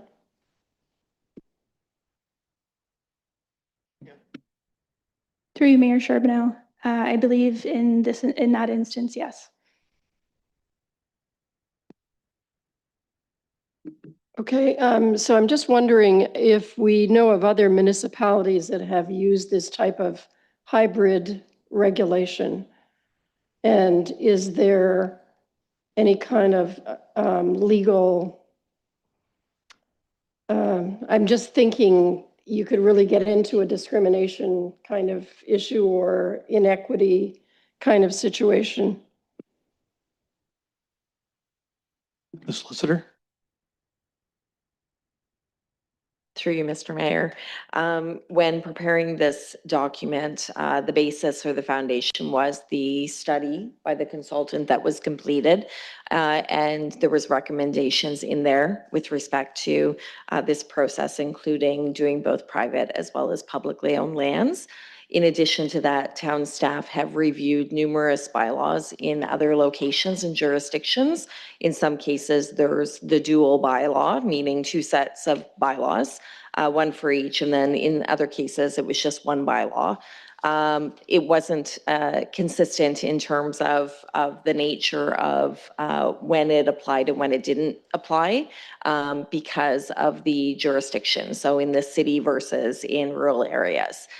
So I can't specifically answer your question on whether, in another occasion there's been a challenge to this, but there is a variety of bylaws out there with different circumstances, with different factors considered. Okay, thanks. I mean, that part gives me pause about this. I also had a question just about the use of the town arbor, or the use of an arborist and whether that is recommended. Is our town arborist available for somebody to use, or do they have to go out and hire their own if it's required? Through you, Mayor Charbonneau. So where it is required that an arborist report be completed as either a condition or part of the application, the applicant or property owner would be required to use a third party to develop that report. The CAO would like to speak. Through you, Mr. Mayor, and perhaps the deputy clerk could put up slide 12 from the presentation that Kristen went through tonight. I think it would just be helpful for council to see the environmental protection areas that are outlined in pink. So you can see from that diagram that it is sort of larger swaths of area. So I appreciate Councilor Grace the question. It could still apply on an individual property, but it is usually those larger swaths of area that I will highlight for council because it's zoned environmental protection, has a lot of prohibitions on the property already that property owners are more than likely aware of. And what we're adding here is a layer protecting the tree canopy on those properties. Okay, thank you. Yeah, I actually had hoped earlier when we were discussing all of this in our environmental committee that we would go farther. But to me, I know it's going to be a challenge, but I think we need to take a stand. And I see this as a good compromise. We have the time to work it out. And, you know, my only concern about that is that I hope that people won't take that delayed time to preemptively chop trees down, which has happened before, unfortunately. But thank you very much, Kristen and Mark, for the report and the work on this. I just want to follow up on Councilor Grace's question about the EP zones, because if you, certainly the map that the CAO just pointed out shows a big area, but if you look at if you go to Bruce County maps and you look at the EP zones, like there are an awful lot of EP zones that intersect individual properties, like an awful lot. Like you scroll through and you see the EP zones inside the settlement area where individual properties are intersected by the EP zone. And it just makes me wonder, and how many of those residents are even aware they have EP on their property? And so the answer when Councillor Halpin asked, if I have my one tree in my backyard, does this bylaw regulate that? Not if it's not in the EP zone, but there's probably a lot of backyards with not very many trees in them that are in the EP zone. If you look at all of the EP within the settlement area. So could you just I mean, it's just as a follow up on, can we just get some clarity on how significant of an issue we think that is? Because the EP zone definitely extends well beyond big areas of trees, right? Like it's all over the municipality. I see the manager. You should speak to it.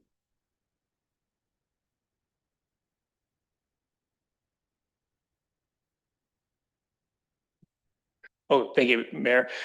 Yes, I mean, this is sort of how we envisioned the bylaw being structured, and that's why the framework we picked. You read all of it and it's all applicable. And so I think I would just emphasize right now is that there are a number of exemptions, and they would include areas of land that may be regulated by other agencies. So for example, a lot of that EP is regulated by the CA. And so you can't really do a lot of that without their authority as well. So I think we're trying to close the gaps using the structure of the bylaw to highlight the most important parts of the canopy. At least we understood from the town's process through the plan, and it presented the bylaws that you see tonight. So yes, they're intersecting a lot. Another exemption is, well, they're regulated through a retention plan that's in a plan of subdivision, for example. They've already done an EIS and they've got their own system for protecting those trees and how those trees get removed.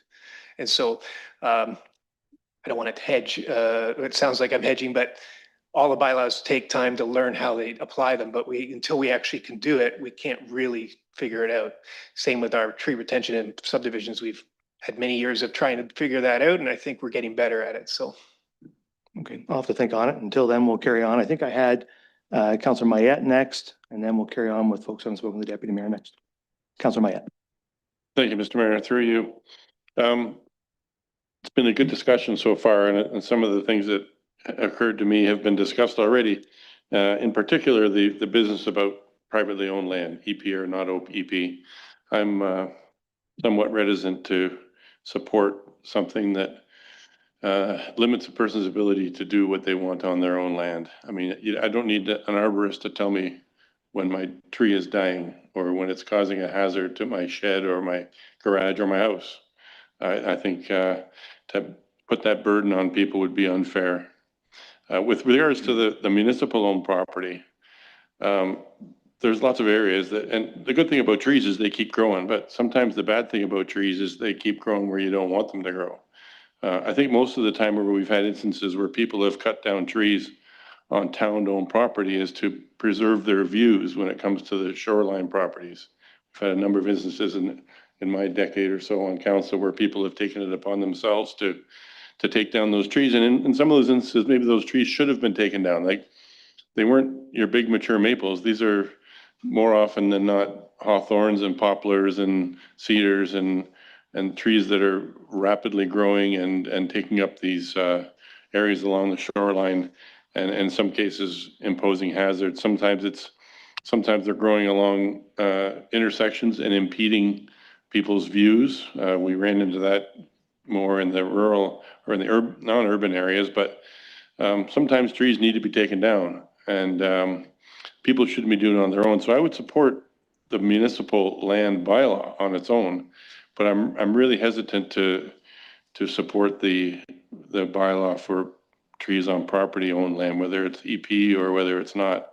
I think it's a little bit of overreach. And the third thing is I'm also very reticent to support a bylaw that in any way ties us to future funding considerations with an extra arborist on staff. Whether or not we're the same people around this table in 2027 is yet to be seen, but those people will have to make a decision based on what we decide on here today. So if we're bundling them together, I will not be supporting this recommendation. Thank you. The CAO wishes to speak to it. Apologies if I didn't do a good job clarifying that when it was asked by Councillor Stack, but they're not bundled together. That's specifically why there's a delay in the implementation of the private urban tree conservation bylaw, is to allow us to look at how to implement it, assess what resources are needed, and bring that forward through the 2027 business plan. Yeah, I suppose probably the councillor is just referring to the resolution itself, which is all one resolution. So the resolution, if council wishes, could be bifurcated, and I'll wait for direction on that if you wish. The deputy mayor and then Helpin. Thank you. And through you, I was very excited about seeing something with trees. I'm a little disappointed though with bylaw 95, which is the one about public property. It seems that it doesn't really, I think, hit what was the encouragement from council at the time, which was to encourage the town to set a good example or a high standard. What I mean by that is that it is setting up that the town could go in and a tree that's been perhaps in front of somebody's property for 100 years or more in a road allowance, the town could go in and just take that tree down without even giving them notice. And perhaps for a good reason, because as Councillor Mayette said, trees sometimes, have a time span or there's a reason to take them down. But it's the no notice part to an adjacent property that I have a great issue with, because trees, the description of along the waterfront is one thing, but older neighborhoods in our community have trees that have been there for hundreds of years in some cases. And to just come in and not even give those property owners the benefit of notice, I find that a little bit concerning. I also had hoped that when we saw something again, that it would be more about the potential to enable more trees that I would call street trees, because even this summer it was quite obvious as you walked around town, it was very hot, but as soon as you hit a shaded part of a sidewalk, it was instantly a little bit cooler. We should want more trees in those locations adjacent to sidewalks where they're appropriate and it's the right kind of tree. And I guess I wanted to see, and I didn't see, maybe it's there, but I didn't see something that it was very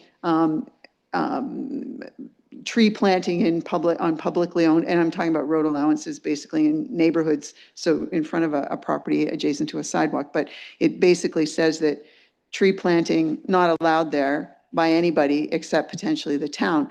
I wish we would enable property owners to indicate an interest, and then, there's a consideration for whether or not it's appropriate in that location and where it could be properly situated and what's the right kind of tree. That to me is a much better thing. The long-term community benefit of this, I think, is we want more trees in areas where they provide the right kind of shade to mitigate the effects of heat on asphalt and sidewalks and make neighborhoods more comfortable. And I just don't see that yet. My other thing is that I don't see any encouragement here. So I'm feeling that we're not getting a tree planting program. It's about tree removals, even though planting is mentioned. But my other thing is I was hoping that there would be some encouragement about activity associated with trees on public property, activity adjacent to those trees. For example, the encouragement to potentially during construction projects to have directional drilling used as opposed to digging big holes and that sort of thing. And that just the automatic removal of trees because there's a road project or something right in that area, that doesn't necessarily have to be an instant decision, that there's potentially other ways when a tree has been in a location for a long time and is in many ways appropriately situated and has survived and looks like it's going to survive for a few more years. I had hoped that there'd be something there that gave me a sense that we were taking that into account. I also had hoped that when a larger tree in a road allowance it was necessary to remove it for, in many cases, good reasons, that there was an automatic idea that to the best of our ability, we'd put another tree in the ground nearby. 100-year-old tree that is up against a sidewalk has survived there for that long. In many cases, infrastructure has not been moved in that area for quite a few years. And it's, I'll use an example on my own street in Southampton. A big tree was taken down across the street from where I live, and there was absolutely no consideration to put another one in the ground. It's a tree that had been there over 100 years. There's no reason why we couldn't have put another tree right back in that spot or very close to it. I don't see any of that in here. So for that reason, I'm really hesitant about supporting this, although I want to support it because I think it's more discouraging than encouraging. And I had hoped that we would set the bar high for our own participation in trees in public spaces so that there would be good examples and reasons for people to want to have more trees in public spaces, including right in front of their houses. But the only way, if this policy or this bylaw 95 passes, the only way that a tree gets put in front of somebody's house adjacent to a sidewalk is, I guess, maybe if during a plan of subdivision, a developer works that into their agreement with the town, maybe, or the town decides to put one back. But a resident who wants a tree there doesn't seem to be that ability for them. And I think that that's a missed opportunity to work with residents to have more trees planted in good locations. So I'm really not leaning towards supporting this. I want to, but I just think that it's setting up a lot of negatives and not encouragement in the way that I had hoped. Thank you. The CAO. Thank you for those comments. I think they're really valid, and I think that's what we heard. We heard a lot of those comments from council when the urban tree canopy plan came forward. And I believe at the start of the presentation tonight, Kristen referenced that this is two of the recommendations that came out of that plan. So the pieces that you're speaking about related to how the town treats the right of way and trees in the right of way and how we will handle that, I believe is other areas of the policy framework that was approved and will start to come forward as well. So this is just one aspect of the urban tree canopy plan. We're bringing you the bylaws for consideration tonight to deal with those two recommendations. And as we continue to implement the plan, you'll see those pieces come forward, because I do 100% agree with you that the town needs to have a policy framework on how we treat those trees in the boulevard and how we replace them. Okay, so the Vice Deputy Mayor hasn't spoken yet, so I'll come to him next. Yeah, thank you, Mr. Mayor. And I just wanted to echo our CAO's comments that, 6, 7, 8 months, I forget how long ago it was now, but there was quite a few suggestions made by council and about these bylaws. And I thought that, Kristen, thank you for your report, all the good work you've done on it. I thought that staff captured the changes fairly well. So I was happy with the changes, what I saw. I do have some, I will be supporting this recommendation, but Mr. Mayor, I do have an amendment to the motion once it's presented. So when the time's right, I'd like to present that amendment. But I will be supporting these two bylaws with an amendment to it. But there's 4 times in the report staff alluded to, if bylaws are passed, this will result in a service level change, and 1 full-time employee will be needed to administer the bylaws. So, that concerns me. I spoke about this 6, 7 months ago, the need for a second full-time arborist or a tree conservation officer, whatever title I like to put on that person.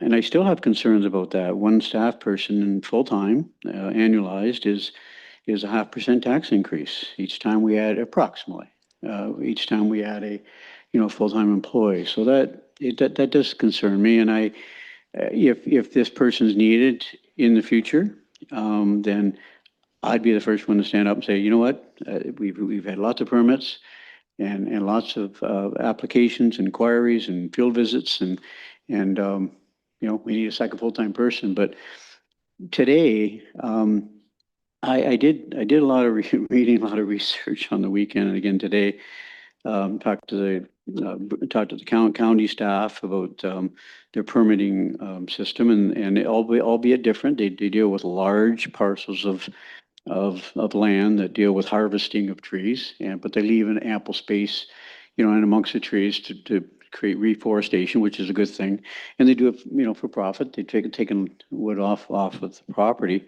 And they do about 40 per year, 40 permits, but that's for all of Booth County. So it's a big area. I did reach out to Town of Kincardine because I knew they just approved their bylaw 1 year ago. And this is albeit it's different, slightly different from ours, but it is a permit program from September 1st, 2024. They implemented it to August 31st, 2025. And I asked the building department, administers this, by the way, how many permits did you process? 0. They didn't issue a permit. I said, say that again. He said, no, we didn't issue any. How much work was it? It wasn't a tremendous amount of work, but they haven't issued any permits. They had inquiries. Call Kincardine if you wish. They had inquiries, so that takes some staff time. There's a staff education process, no doubt about that, and that takes time. We have a communications department of, I think, 1, and I know staff are pushed to the limit. I understand that, but I just am having trouble supporting this early in the game, the bylaw, when in its format without an amendment, that because we approved these 2 bylaws, they're basically saying 4 times again in each of the reports, if bylaws are passed, this will result in service level change and full-time employee will be needed to administer the bylaw. I can't support that. Not now, not yet.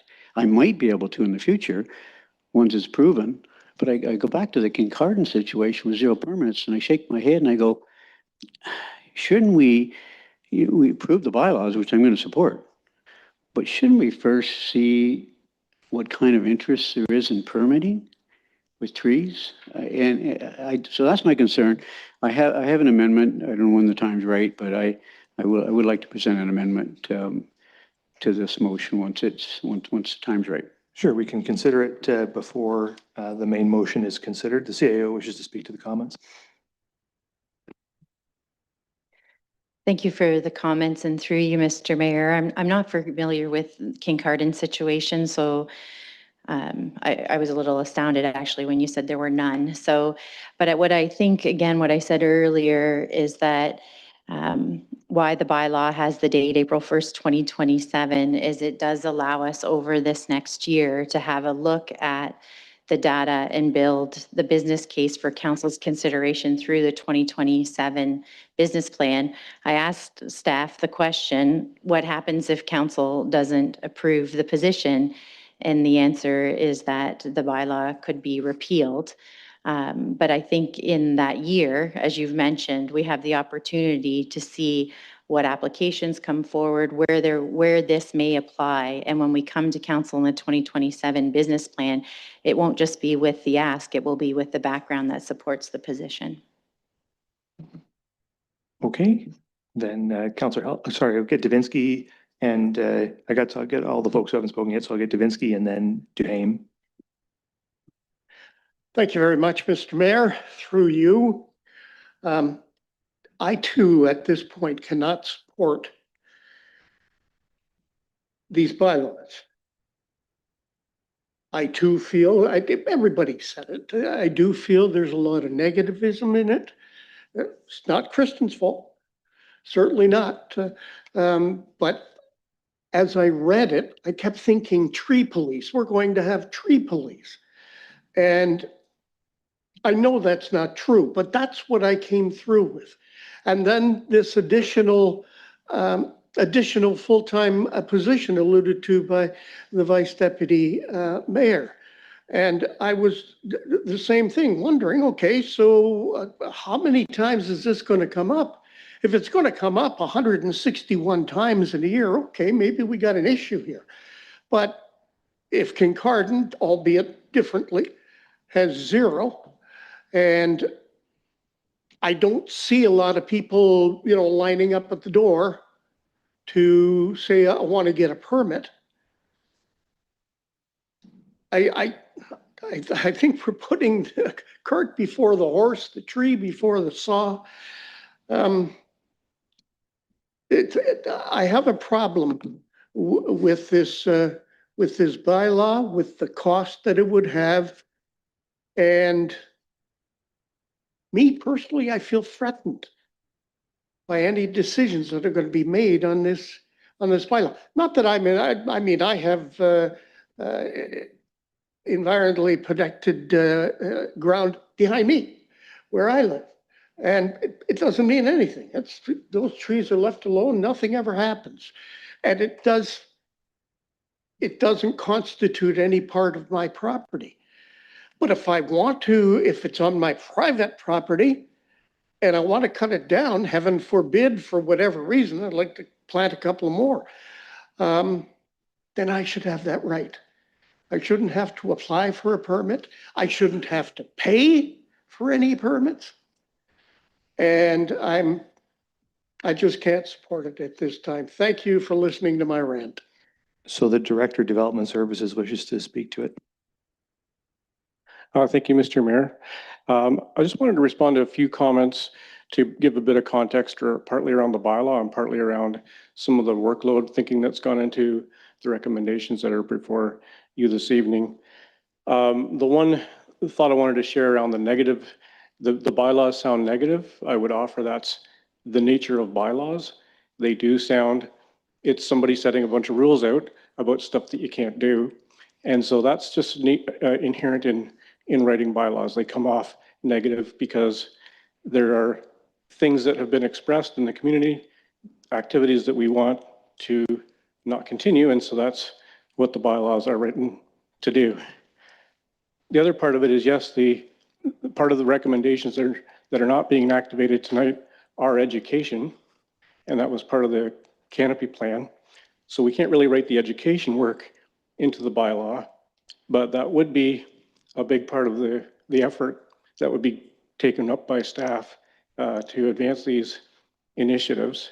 The map that has the pink and the green, most of the other land, that's where we expect to do education with all those other landowners who might want to do the right thing and talk to somebody and get some advice on where to plant trees, where to cut trees, and those kinds of things. And then the other thought I wanted to share around the workload for permits. Permits are kind of a tip of the iceberg. So I'll give you the example of the work we're doing with encroachments on our lands. In the past year, I've brought 3 agreements, and I've dealt with 15 landowners who you don't ever see through conversations and work through the process. Some of them decide not to apply. Some of them decide to do something different. So a permit is really just one small fraction of the total work in regulating anything. So I just wanted to offer that in case that's helpful to council. Thank you. I'm going to get to aim and then I'll get helping. Thanks, and through you, Mayor. I think maybe considering, just my thoughts, considering the bylaw for the town-owned property maybe separate might be a good idea. I think maybe the private one needs a little bit of work, and maybe just if Kristen or Jay or even Mark could clarify for people who might be watching and then now look and see that they have some environmentally protected land within their property. If the tree is dying, they need an arborist to come. They still can cut it down, but do they have to pay the replacement, or do they have to initiate a replacement tree or pay the fee in lieu of?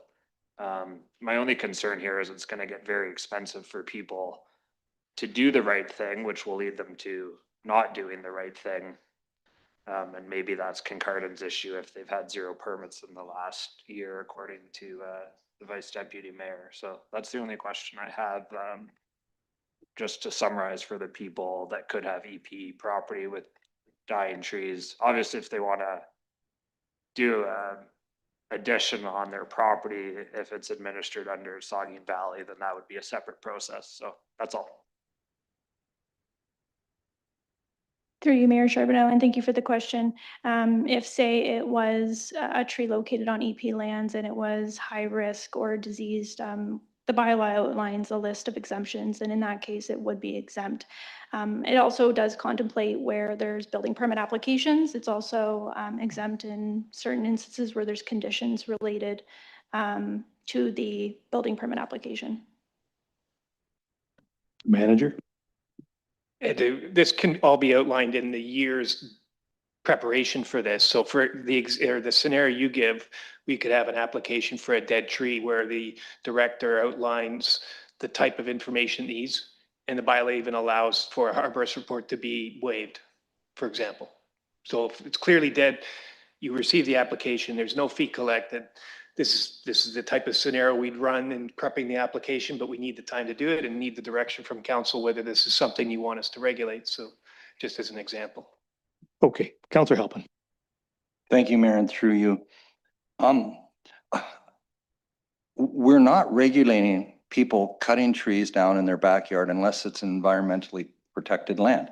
And if we don't look after environmentally protected land, who is going to? Isn't that what we're supposed to do?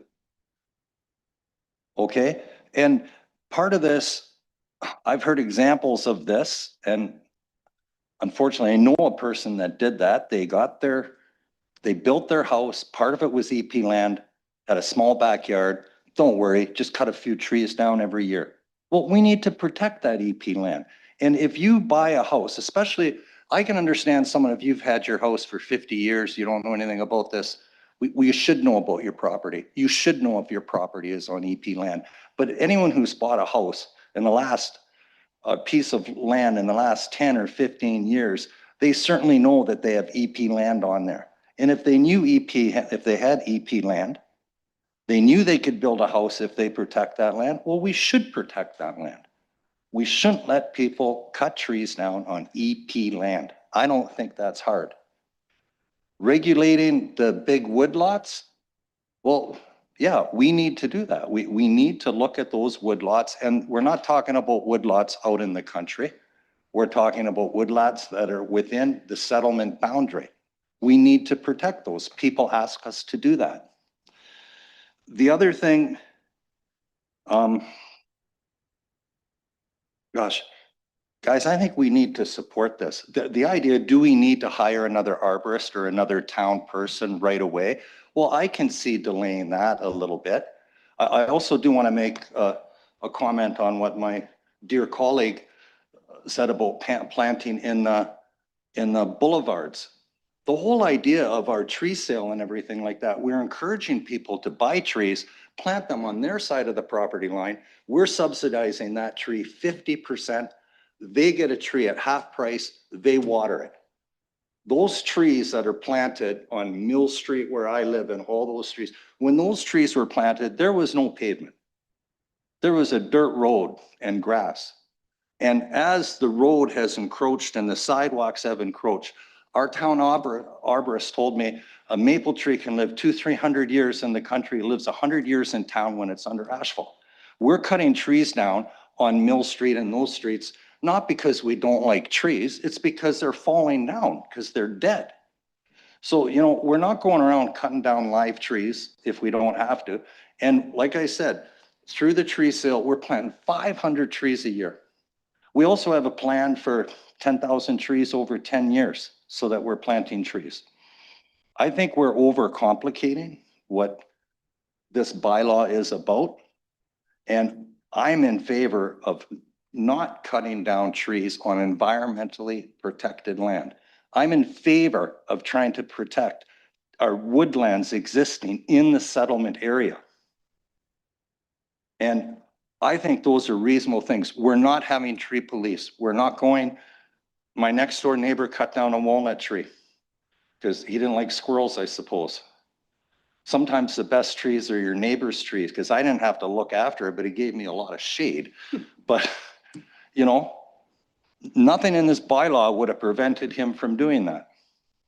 So, I don't know. I think that we need to approve this bylaw. I would support an amendment deciding or something to say, yeah, sure, how much staff time is really going to be required to this.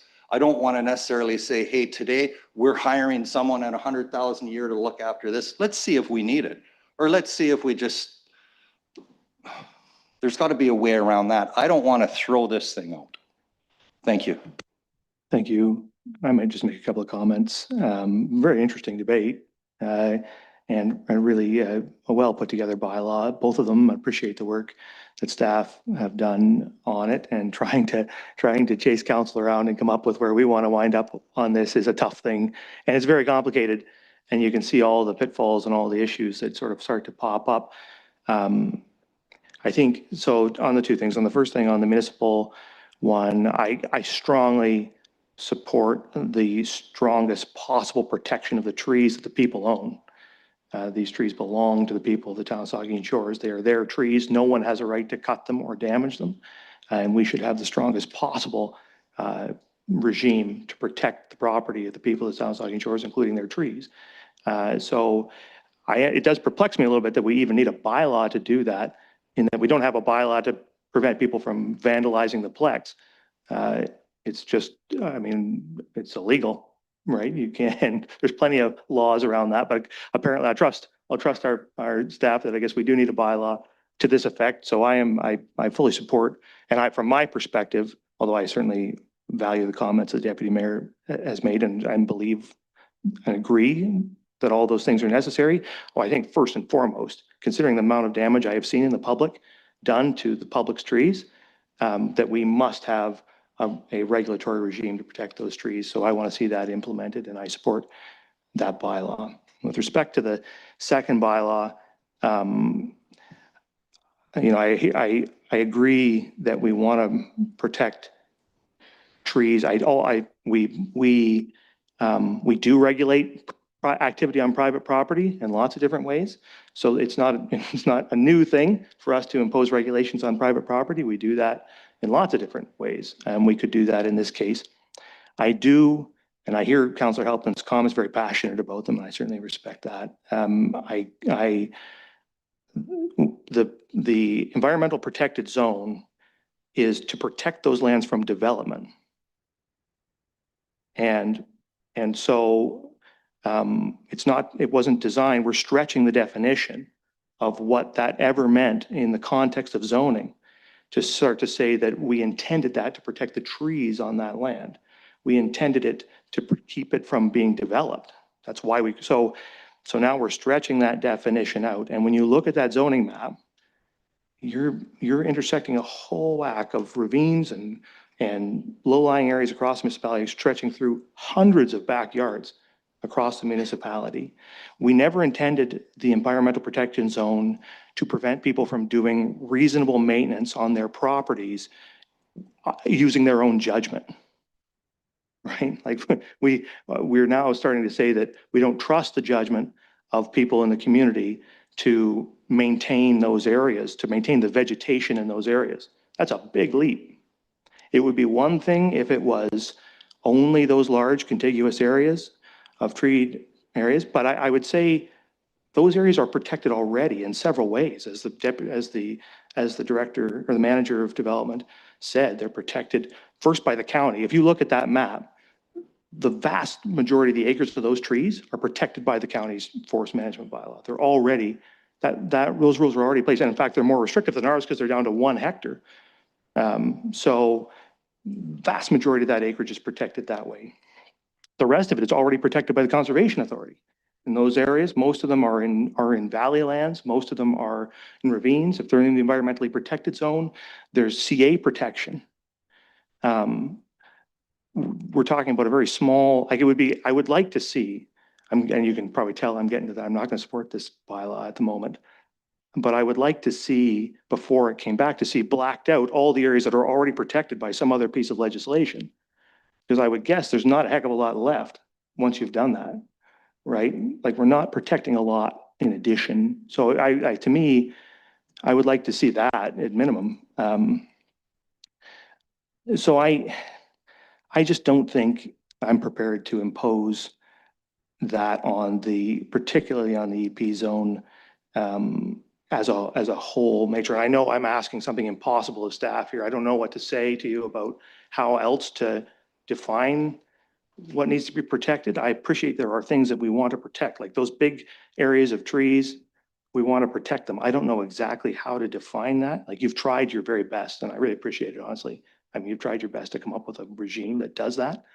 I just don't feel comfortable imposing it at this point. So I think, so I strongly support the municipal bylaw. I'm unable to support the second one, the urban tree conservation bylaw at this time.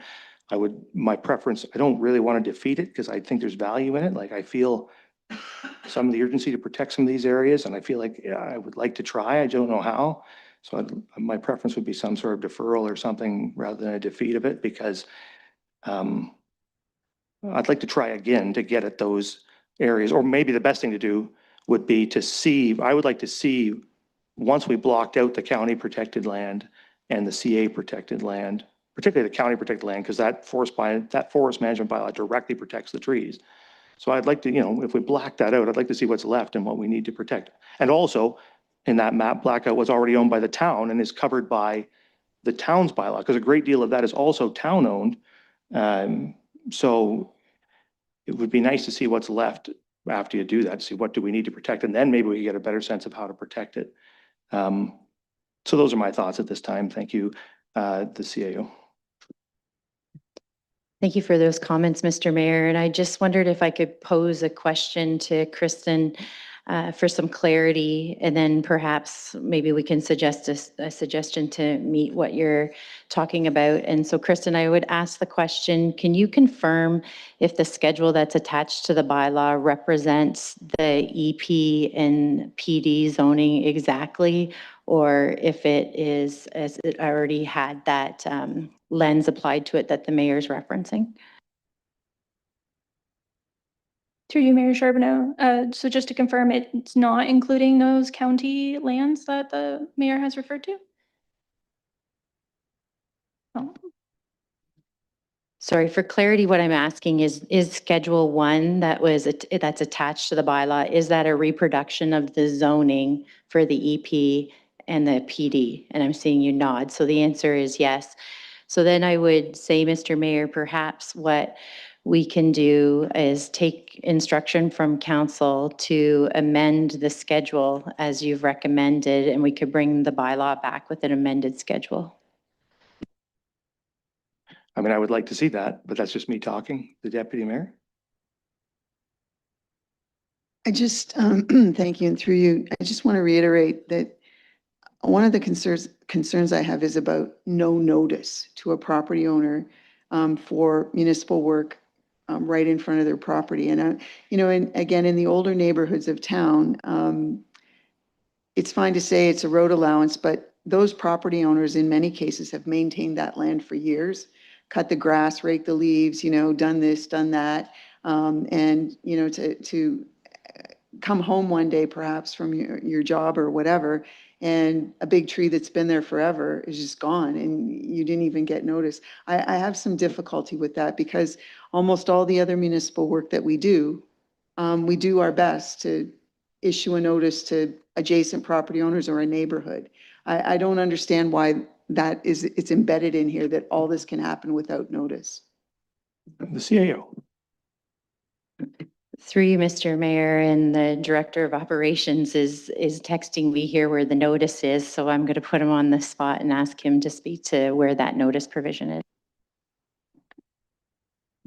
There is no generalized notice provision that the deputy mayor is talking about, but there is one specific situation which is pretty key. And it's 5.2J in the bylaw, and it essentially says that if we do have to remove a boundary tree, which is one where the ownership is fuzzy because part of it is on private land, part of it is on public land, and there's a perception of ownership on the private property owner's part. If we have to remove it due to infrastructure work, we will replace the tree at an appropriate and agreed location if we can find a way to do so without interfering with infrastructure, or reimburse them for the placement of a tree on private property to replace that tree. I might add, adding this to this bylaw simply formalized a process that Public Works has informally done for quite a while, that if we take down a tree that someone believes they have ownership in because it is a boundary tree, we have historically done this, and now it's formalized in the bylaw, and that's a good thing.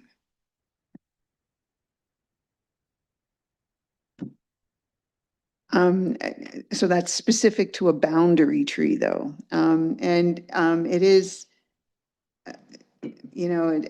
I understand where you made me look, but my reading of other sections, it's boundary tree is listed in with other examples, and the expression no notice is used there. So I will give it careful consideration, but it's not just boundary trees that are immediately in front of somebody's property that, they've in many ways looked after that property for years.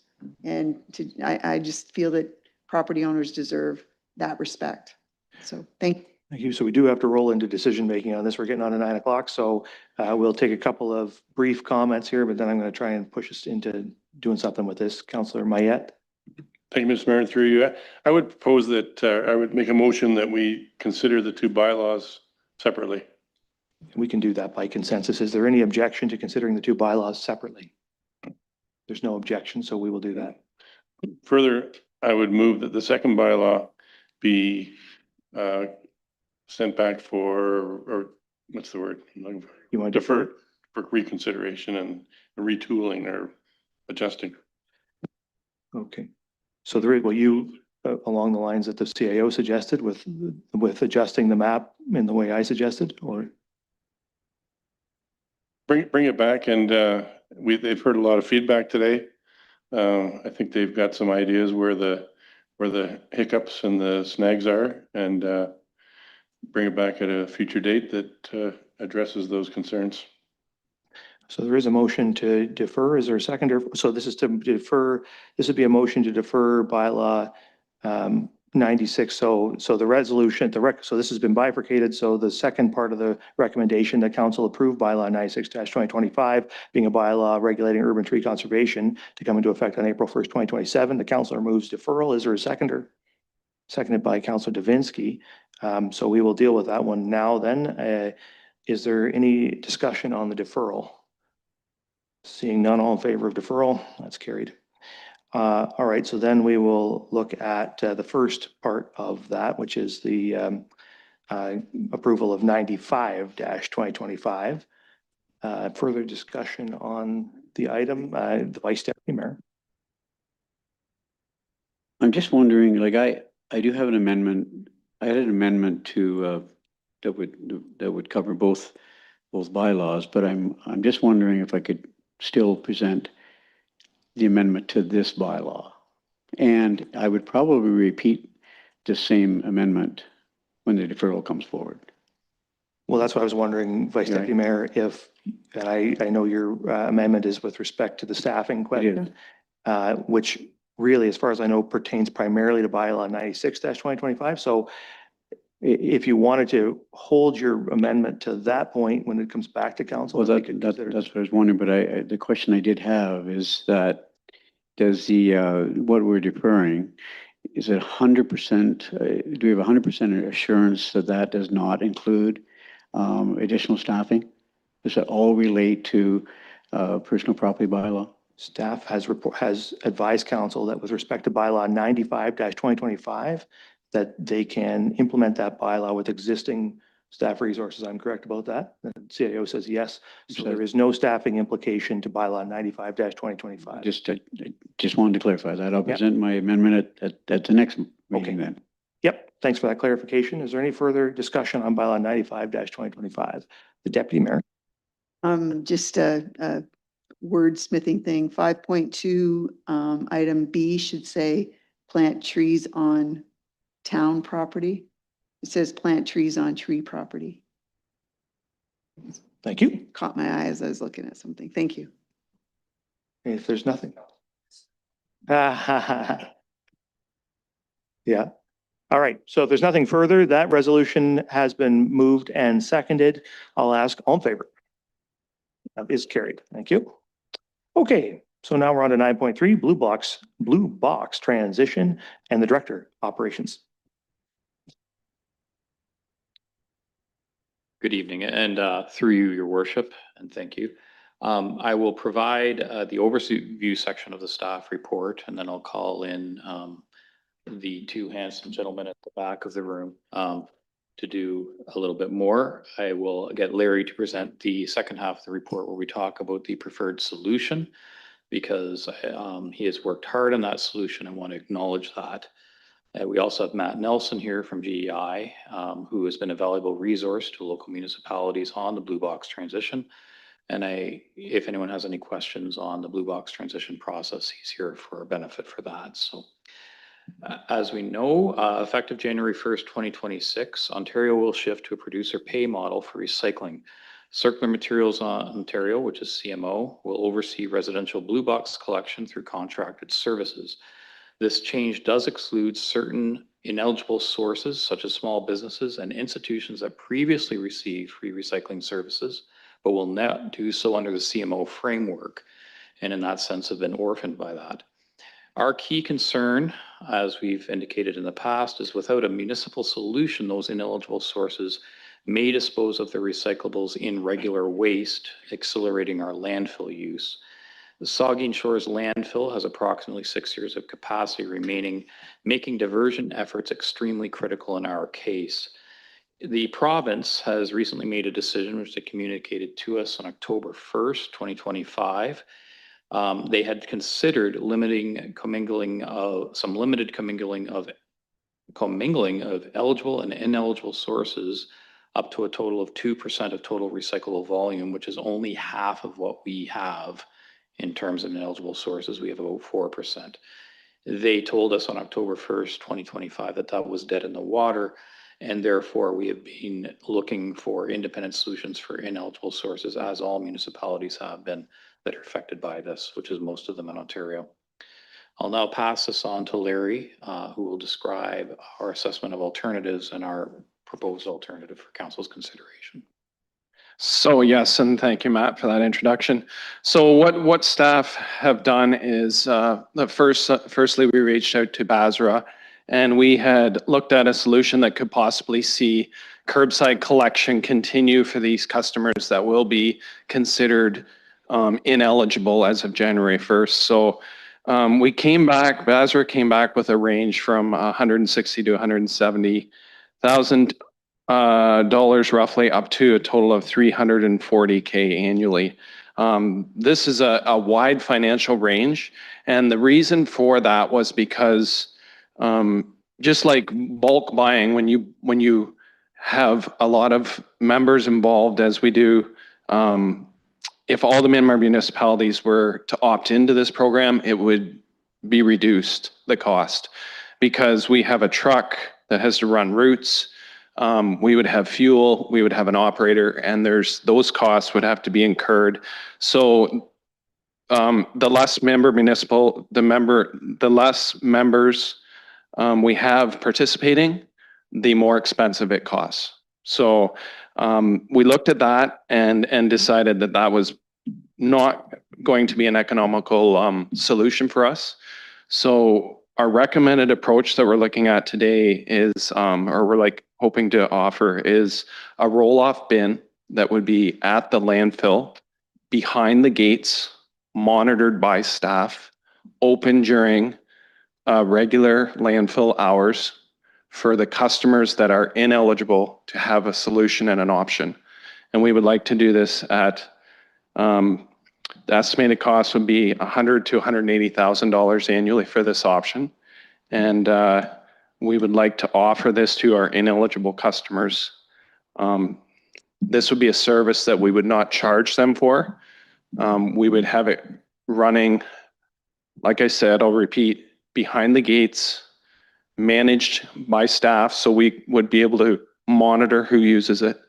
And we're giving a solution to those ineligible customers who otherwise will not have one. And with that, I would have questions or take questions. Well, thank you very much. So there is a resolution that council approve a recycling drop-off depot at the landfill for ineligible sources affected by the blue box transition. Is there a mover and seconder? The Vice Deputy Mayor and Councillor Stack. Discussion, the Vice Deputy Mayor, Councillor Halpin. Yeah, thank you, Mr. Mayor. And I just, of course, I serve on the Basra Board of Management, and just needless to say, in the last year has been a pretty big headache. And I think we need to remind the members of the public that the province of Ontario created this mess, and now municipalities are saddled with not only the handling of ineligible sources for business institutions, but we're also now saddled with this. Not only the funding solutions, but we also will bear all costs, and costs created by addressing ineligible. So to the members of the public, I want to say again that the problems created this mess. The good news is that through the good work of staff, we'll find a solution. And so I did have a couple of questions of staff, and that is, Larry and Matt, the cost to provide service, continue to provide service to institutions, businesses, et cetera. I think we have around 250, is it 250 businesses roughly? Am I correct? That would be pretty exorbitant if we decide to purchase our own truck and handle all the cardboard and recyclables and administer it that way. That's a pretty big cost, is it not? If we continue, if we decided to do what the province was doing, paying for the cost, we would inherit that cost. How big is that? Yeah, yes, and through you, Mayor, I think if I need support with this, but I think so. In the report that Basra provided, Matt Nelson was the author. They they spoke of a cost of curbside collection of up to $340,000 annually. And that would be if we were to be the single user of that service. But what about I mean, there's a truck involved, is there not? How much is, what's a brand new truck cost? I'll defer the question to Matt Nelson. Yeah, we could, the trucks could range depending on the style from about 700,000 to upwards of $1 million, depending if they're cart pickup ready. There also is difficulty securing trucks because of this changeover and the contract requirements. So there's even more difficulty than just actually purchasing. So my understanding is it's about a 2-year wait to purchase that $700,000 to $1 million truck. So try to roll out this program by January 1st. It's going to be pretty difficult. And I don't think Basra, serving on the board, we don't have a lot of surplus trucks sitting around where they could sell us a truck, correct? That's correct. It's because of the implementation of the eligible sources and the requirements for adding cardboard and now styrofoam to that pickup to the materials list, which also just came out recently. There's going to be a lot of the resources are going to be highly utilized by Basra, their existing resources. Right. So for me, like I think your solution is a good solution. I had a good chat with former CEO Larry Ellison from here in Kinloss today, and they just passed their resolution. They've contracted a company to come and they're setting up a depot inside their landfill site 1 day a week for commercial enterprise institutions come and deposit their recyclables and non-eligibles. And so it's 1 day a week. And I asked him, I said, well, how are you going to, manage and enforce, businesses coming in, and how are you going to determine if they're depositing the non-eligibles in the right bins? Are you going to have a person with a vest on? And how are they going to ensure that those recyclables are not contaminated? Because Matt, correct me if I'm wrong, but if those recyclables brought in by institutions and businesses are contaminated and sent down to Mount Forest, who pays that cost? Us? Would that come back to our landfill site? Yeah, they often will have penalty charges when you unload it. So it could be penalty charges or they could refuse a load. So that's why it is within the gates, as they suggest. It would be monitored. And that's currently managed in a similar way at least you mentioned at almost all the Kincardine has the same, is actually proposing the same system as well that you just mentioned.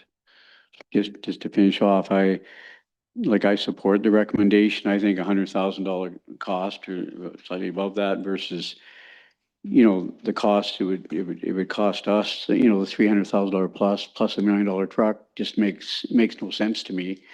And I guess we'd be at the whim of local business institutions to do a good job with separating and coming to our landfill site, to fill those bins up non-garbage items. And my question of staff is that how would you manage that? Like I got an idea here in Kinloss what they're going to do. They're going to be supervising for the first few months to educate people how this should be done at the landfill site. But Matt, I know you're very early in the game. You have to go for tendering, get pricing, so on and so forth. But how would you handle that, like staff members, with ensuring that they're not bringing in contaminated products to contaminate or recycle?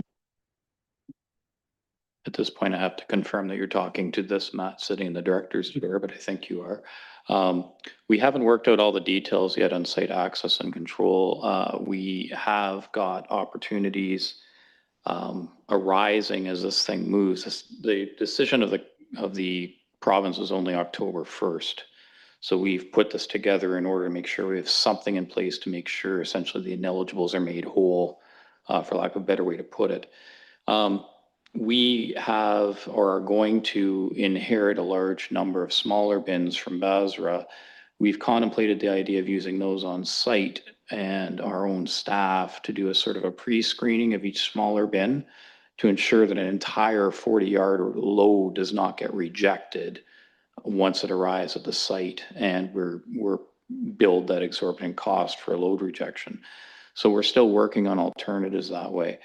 Having said that, the best opportunity and the best location that we have to exercise that kind of control is behind the gates at the landfill with the staff that we have there. Just in closing, then I think the education piece, if council approves this recommendation this evening, then the education piece is going to really be important.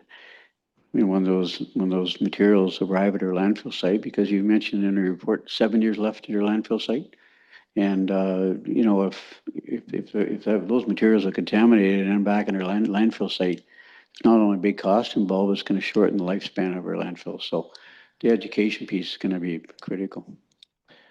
Okay, so we'll go to Helpin next I had, and then I see 3 more, so we'll keep going around. Thank you, Mayor, and through you, I echo the vice deputy mayor's thing that I think the Ford government thought this halfway through and then quit thinking. There is a savings to us because we won't be paying BASRA anymore. Is that correct? And a savings of approximately $200,000 a year? That is approximately correct. It should be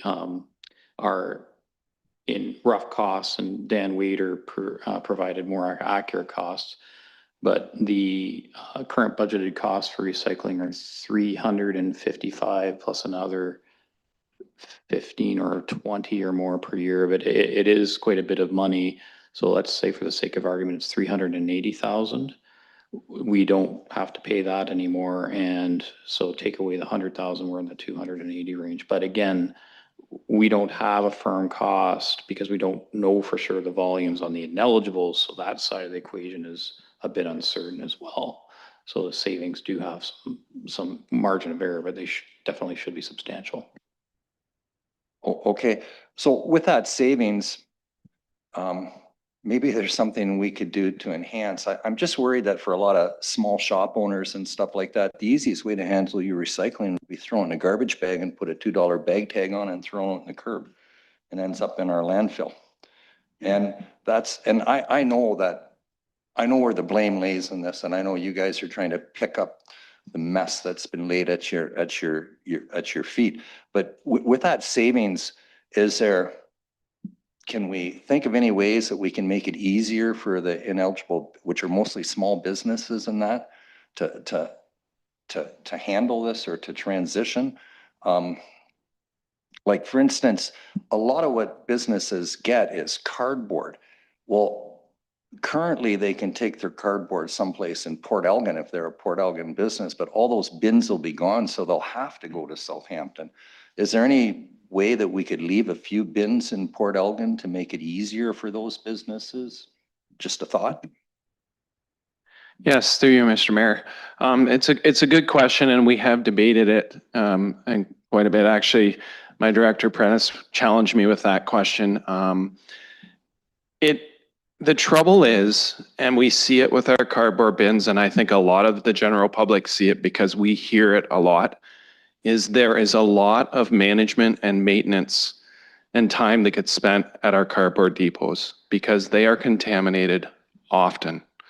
And without having a management mechanism or a screening mechanism, we fear the worst with our recycling, that we will see similar to what we do with the cardboard. The other more major component is the fact that we fear that eligible customers will use that, and that's not the way the program is designed. The program is designed that the residents, the eligible customers, will fall under the new CMO program, and that Saugeen Shores will be looking after the eligible or ineligible program. So we're trying to look after that. So for those two reasons, we fear that not having an area where it's managed and where it's screened has potential risks and financial impacts. Through you, Mayor, I think we're making the best decision we can right now. I think you guys have come up with the best decision. The best decision we could make. The best thing would be that they thought this all the way through before they implemented it.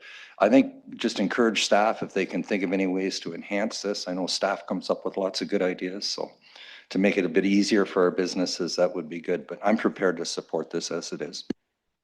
I think you made it. We'll get Councillor Mayette, then Grace, Deputy Mayor.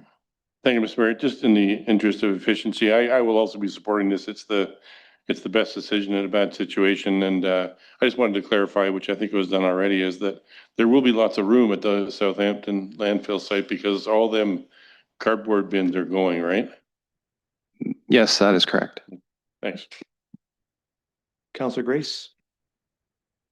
Thank you. And I support the recommendation as well. Just going a little further with Councillor Halpin's concern about trying to make this easier for our small business owners. I mean, it's not fair. It's the whole thing is not fair. But can we actually provide, is there any kind of an incentive we can provide them to make cooperation with this more appealing to them?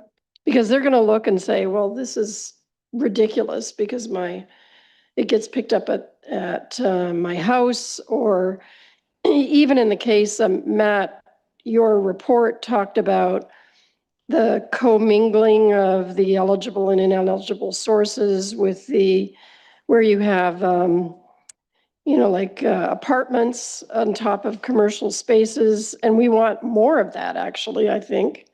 But how do is there any way, have you talked about some kind of incentive that we could provide to make this more attractive, to get them to buy into doing it?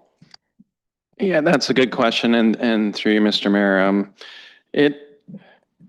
it's something we honestly have not talked about. We are hoping that the residents and businesses of Saugeen Shores want to do the right thing. I believe they do. I've canvassed some of them, some of the smaller businesses that will be affected through the downtown core. And I have yet to hear a lot of resistance with what we're proposing. So we did do some pre-work to see. Now, we didn't get around to all the residents. That would be quite a task. But the businesses are just looking for an option. You touched on the cardboard bins. They do already take their cardboard to the bins. They take their film plastic. And I will note that a lot of businesses have styrofoam. Everything's packaged in cardboard, styrofoam, plastic these days, and we get all kinds of stuff shipped. The styrofoam bin is at the landfill currently, and it is the only location in Saugeen Shores. And we get an abundance of it. It is unbelievable. And I would say a high percentage of that is businesses. We do have a lot of Amazon stuff to residences, but the businesses bring in a lot. We see their vehicles coming in. So the incentive is intriguing, but I would like to hope that we wouldn't have to go that route. I will say that we are treating this as a pilot program, and it is going to be an ever moving and evolving. This is brand new. We have nothing to mark or to gauge yet, and we're going to learn that in time. And if we're seeing that, if we're fearful that there is recyclables entering our landfill, we will react, and we will be monitoring it closely. Okay, the Deputy Mayor.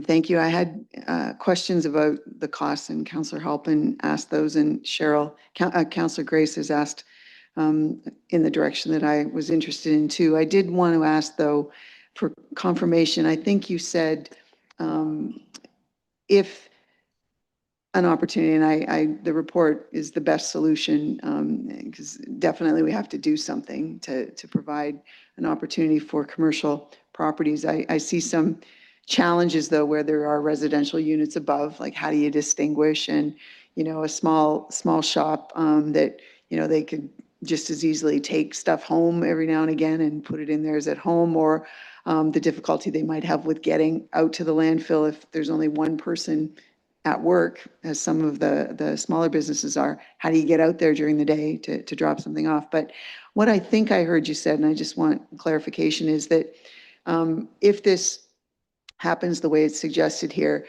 some things would disappear from the availability to the eligible folks, and there would be these bins. Does that mean that I, as a living in a residential unit, I could not drive out to the landfill, go in there behind the gate when it's open, and leave my recycling there like I can right now, even though I have blue box collection? Are you saying that that would all be, it would be very controlled, so it was just commercial activities that had access to this bin that would be there?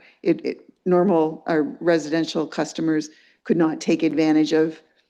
Some people really like going to the landfill, so they couldn't take advantage of, you know, their weekly drive out there to drop stuff off. That would not be a possibility anymore. Through you, Mr. Mayor, yes, that is correct. Right now there is a few bins that are up inside the fence for recycling. That is a convenience spot for residents.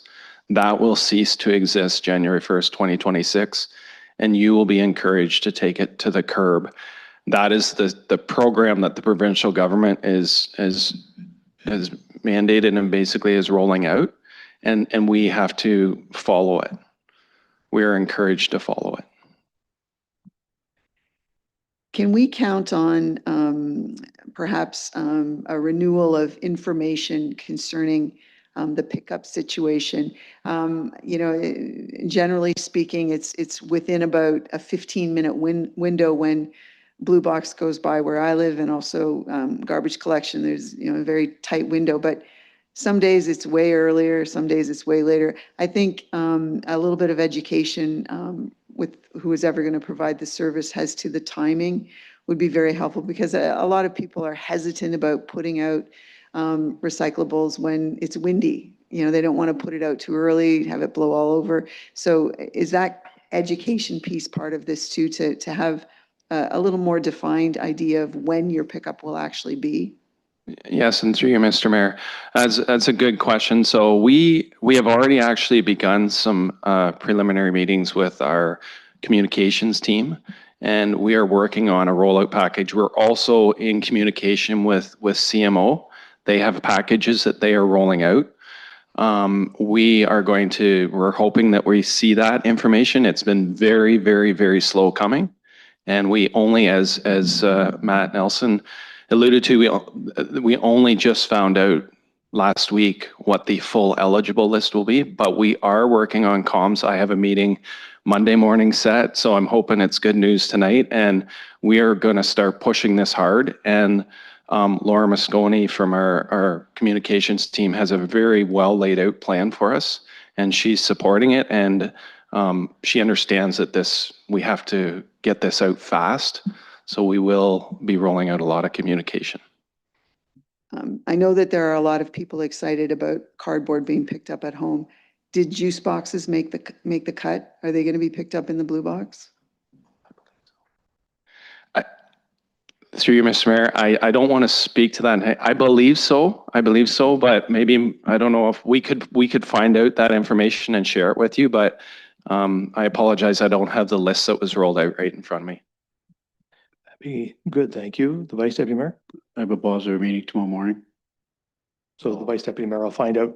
Check it out. Those of us who produce a lot of juice boxes are eager to know.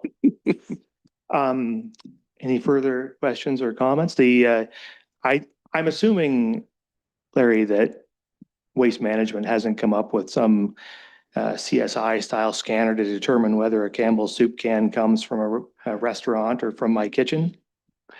I presume you are correct. Right. So, like, I think that we're worried about this. We don't need to worry so much about it. Businesses, the one thing about small business owners is they're smart and they're adaptive. And without saying too much, they're going to figure out how to make this work. So I suspect that the differentiation between commercial and residential Campbell soup cans is not going to be a real thing. So I think this is a good solution. I would say that I hope that our company that we own, Basra, of which we are an owner, will produce a dividend, and that it will cover the full cost of this. I fully expect that, frankly, since I know how much Basra is going to make. It's going to be very profitable, and so we should get all the money we need out of Basra to fully cover this cost. So we'll look forward to that. So if there's nothing further, is there anything further? No? It's been moved and seconded, so I'll ask, all in favor? That's carried. All right, so on to 9.4, delegation of administrative authority, and the clerk. Thank you, through you, Mayor Charbonneau.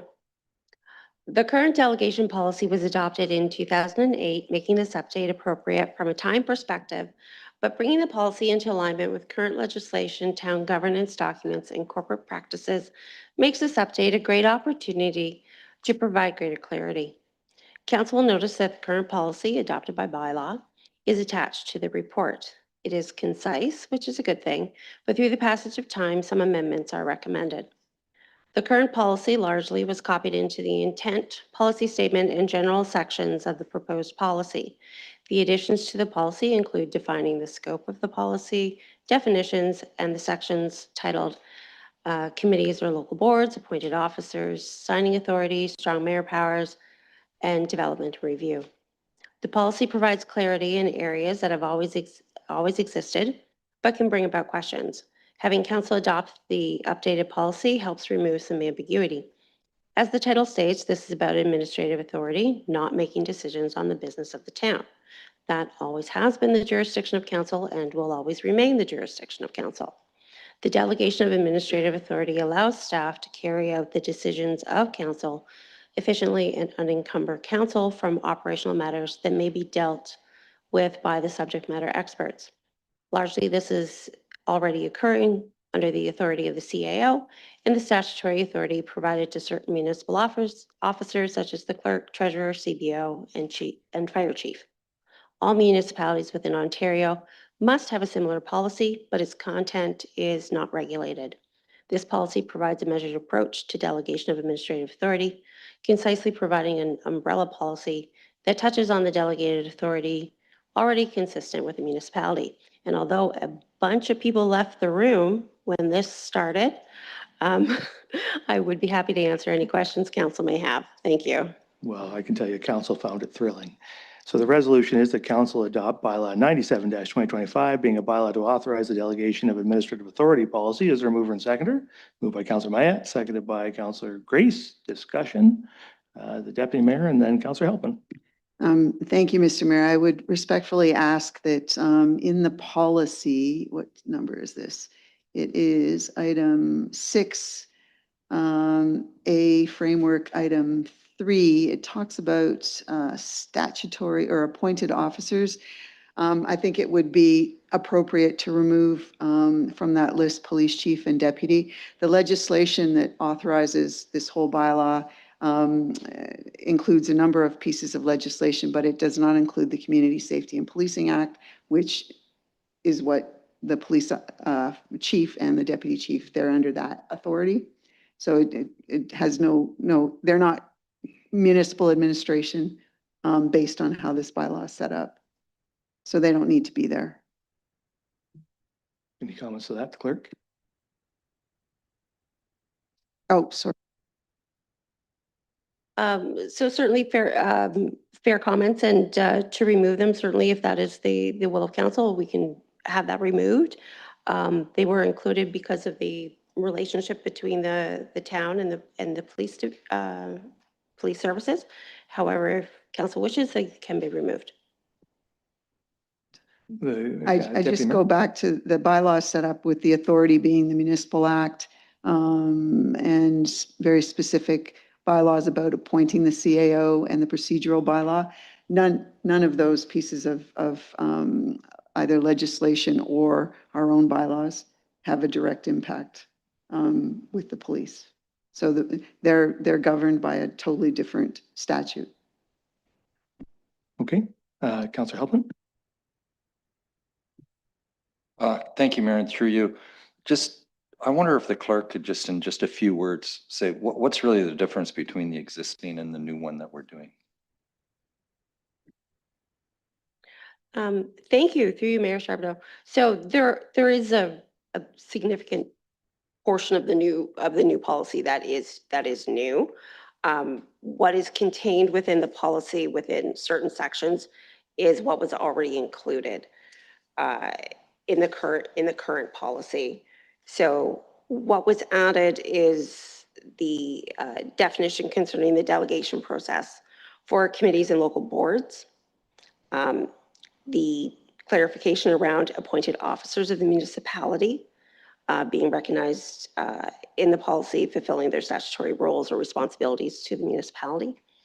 The signing authority section speaks to where council has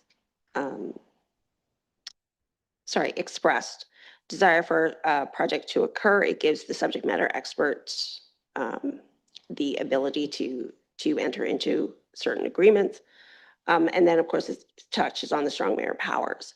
As a newly legislated requirement of the municipality, it is affirming what the delegation of these powers by the mayor, where permitted, will be made in accordance with the act or mayoral decisions or directives. And then it also includes some notwithstanding clauses to recognize the ability of the mayor to bring forward a bylaw or direct staff to advance provincial priorities. Okay, further comments, questions from members? So the deputy mayor suggested that section, what section is that now? It's 6.3, 6A3, yeah, sorry, 6A3 be amended to remove reference to the police chief and deputy, which seems appropriate to me. So it's moved by the deputy mayors or seconder to amend the bylaw to that effect, or the bylaw to that effect. It's seconded by Councillor Mayette. Any discussion on that motion to amend? Seeing none, all in favor of that. So that's now carried. So that that one line will be struck. So now we'll go back to the main motion, which has been moved and seconded, but will now be considered as amended. If there's no further discussion, then all in favor?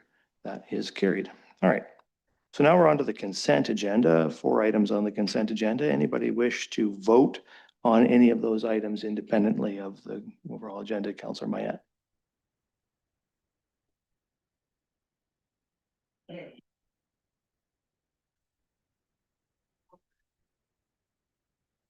I'd like to discuss 10.2 through you, Mr. Mayor. So do you want to vote on it or separately or just ask questions on it? I'd like to ask questions. And that's fine. So we don't have to pull it. You'll have that opportunity to discuss, to ask questions or make comments. Just all right. I just want to pull anything that we need to vote on independently. All right. So if there's no desire to do that, I am going to read the resolution then before I go through them. The resolution is that items 10.1 through 10.4 be approved and received for information. Is there a mover and seconder for that? Moved by the Vice Deputy Mayor, seconded by Councillor Halpin. All right, so now we'll just cruise through them here. First one is summer bylaw enforcement update. Any questions or comments on that one? Councillor Mayette, Halpin. Thank you, Mayor. And through you, just a short comment. It seems like it was a very successful and a good idea to have the summer bylaw enforcement, and I appreciate that. Thank you. Thank you. Anything else on this one? Don't see any, so thank you for that report. Second one, 10.2, the tar and chip evaluation. I know Councillor Mayette has a comment. Councillor Mayette. Yes, thank you, Ms. Mayor, through you, and thanks for keeping an eye on me. The tar and chip evaluation. So I read this, and those that were around the council in 2002 will remember that this is something that I initiated. I wanted to experiment or explore the possibility of the tar and chip application as opposed to full asphalt in appropriate areas. And I did that after going through mostly Aaron Ellerslie, among other municipalities that use this type of road surface rather extensively. And I'm with all due respect to the author of this report, I was hoping that the report would have given us a fulsome evaluation of among other things, the cost benefit analysis.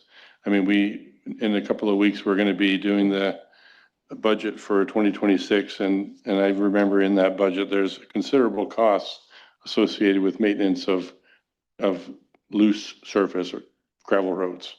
And we put gravel on them every year. We grade them 2 or 3 times a year. We put calcium on them. we grade them again, and then we sometimes plow the gravel into the ditch with the snow plows. And it's an ongoing cycle, whereas this road here hasn't received any maintenance, maybe a couple little spots that they've touched up. And I drove that road today, and the report has some pictures associated with it. And certainly the pictures highlight a couple of very isolated areas on that road where the surface has been marred by, looks like tractor tires that, you know, when you put one brake on, you can spin your tire on the asphalt on your tractor. And that's in the area where there's a significant laydown area. The property owner there uses that one section just past the McEwen Bridge for laying out tractors and tractor trailers and highway tractors and that sort of thing. So yes, there is some deterioration in that area, and that's the first couple hundred meters past the bridge. But largely from there to the middle of the concession, the road's in pretty good shape. I drove it today, and I use that road actually quite a bit in the summertime if I'm heading to Paisley and Point South, we just go around the curve from where I live and straight across to the town line and into Paisley. So that road does get a fair bit of use. And in fact, over the past several years, I've had several people say to me, why would you pave half a road and not the other half of the road, right? Because it's from a user experience, driving on that tar and chip is akin to driving on a paved road. When you travel in and all of a sudden you get onto a dusty gravel road, and in the report it says that this would constitute a significant service level increase, and I don't see that as a bad thing. I see that as a good thing, especially if it can be done with a cost benefit to the municipality. I mean, we had our 25th anniversary a couple of years ago of the amalgamation of Saugeen Shores, and we haven't added a paved section of road since, unless you count Innovation Park, perhaps. And when Saugeen Township was on its own, there were plans to pave every one of those side roads and concession roads. In fact, concession 2, east of the highway, it's paved, and then there's a section of about a quarter mile that's unpaved, and then it starts to get paved again. And so those were all in progress jobs at the time. And so to poo-poo it because it's a service level agreement or because there are some light Mars on it, I think we're not doing this test a good service. And like I say, I would like to see an analysis as to how much we spend or how much we would spend on maintaining a gravel road with its 3 or 4 or 5 times a year that we have to visit that road with heavy machinery and manpower and materials and calcium, as opposed to this road, which essentially it's going into its 4th year, and it's, other than a couple of little potholes they had to fill in with some loose asphalt, it stood up really well. And I'm not saying that every road would be an applicable application for this, but I think this test has been a success. And I don't know how many councillors took up my offer to drive that road, but the road is in really good condition from what I could see. So, you know, I think before we dismiss this test as a failure, we need to do the full analysis and consider this in terms of all of the relevant information, and particularly the cost and the fact that we're upgrading service. And it's a good thing. People like to drive on paved roads. There's lots of people that won't drive that road because it's gravel, right? And we've gone halfway to the town line. I don't see. I'd like the report to be a little more fulsome. So I'll leave it at that and let the conversation go around. I'm getting the sense that probably council, I see a lot of nodding, and that council's probably in agreement that the sort of staff position here, that this is something we should only pursue in a very limited number of places, is probably not something council's necessarily on side with. We don't really have time to go around and debate it for a long time. I wonder if we can get, maybe I could put it to staff, like in what context, like this is just an information report telling us a conclusion, how could council give you some direction on pursuing something different than the direction you've concluded here? Like, is there an opportunity in the budget, or what would you like the CAO? Through you, Mr. Mayor, I think the last line of the conclusion says that reviews are underway for potential locations to propose in future business plans. So I'll look to the director and the manager, but I think that the conclusion is that proposals would come forward for council's consideration through those business plans, acknowledging though there would be that cost implication to it, but hearing what the councillor said as well, when those come forward, we will evaluate them equitably with what is saved in the operations side of it. I think what council is reading is the sentences before that, though, right? That the result, quote, the results indicate that this approach is not suitable for larger scale implementation on most roadways, end quote. So council, I think, if I can summarize his view is that that's not necessarily council's view. So I guess the question is, because if we just go with this report, what we'll get back is stuff about some on municipal property like parks and park entrances and on-site roads, which is not to the extent that council necessarily thinks it ought to be done. So I think we need to revisit with council what scope we might want to do this on. So the Vice Deputy Mayor. I won't be long. Trevor, I did drive that road, by the way, Councilman Matt, and it's in fairly good shape. And after 4 years, but Trevor, I presented this idea budget a year ago, and I lost out in this argument. I lost out in a few, but that's okay. But I suggested maybe Lamont Sports Park, for example, could be tar and chip. And is that the kind of example you're thinking about, Trevor, in terms of when you talk about park and interior roads? Would that be a good consideration? Thank you, through you, Mr. Mayor. Thank you for your comments. We have had some high-level discussions with community services about Lamont's being a potential option down the road for that. I think that would depend on future phases of construction and how that all pans out as well. But that noting in the report in the conclusion about that park entrances, that's the length of the road and the size of it is one that we have discussed internally, high level. Yeah. And that's good to hear, because they just spent, I don't know what, 25, 50 grand. I don't know what you spent in that road this year, but it deteriorates, right? There's a lot of use out there, and I think tar and chip would be a great application there. But in your report, Mr. Mayor, if I could ask if staff, it'd be good to see the comparison. I don't know what 1 meter of tar and chip is versus what 1 meter of the surface that you put on Lamont Sports Park Road. I suspect it's a lot higher, but in your report, could we ask staff to, because we're coming into budget, right? And it'd be nice to know that for budget preparation.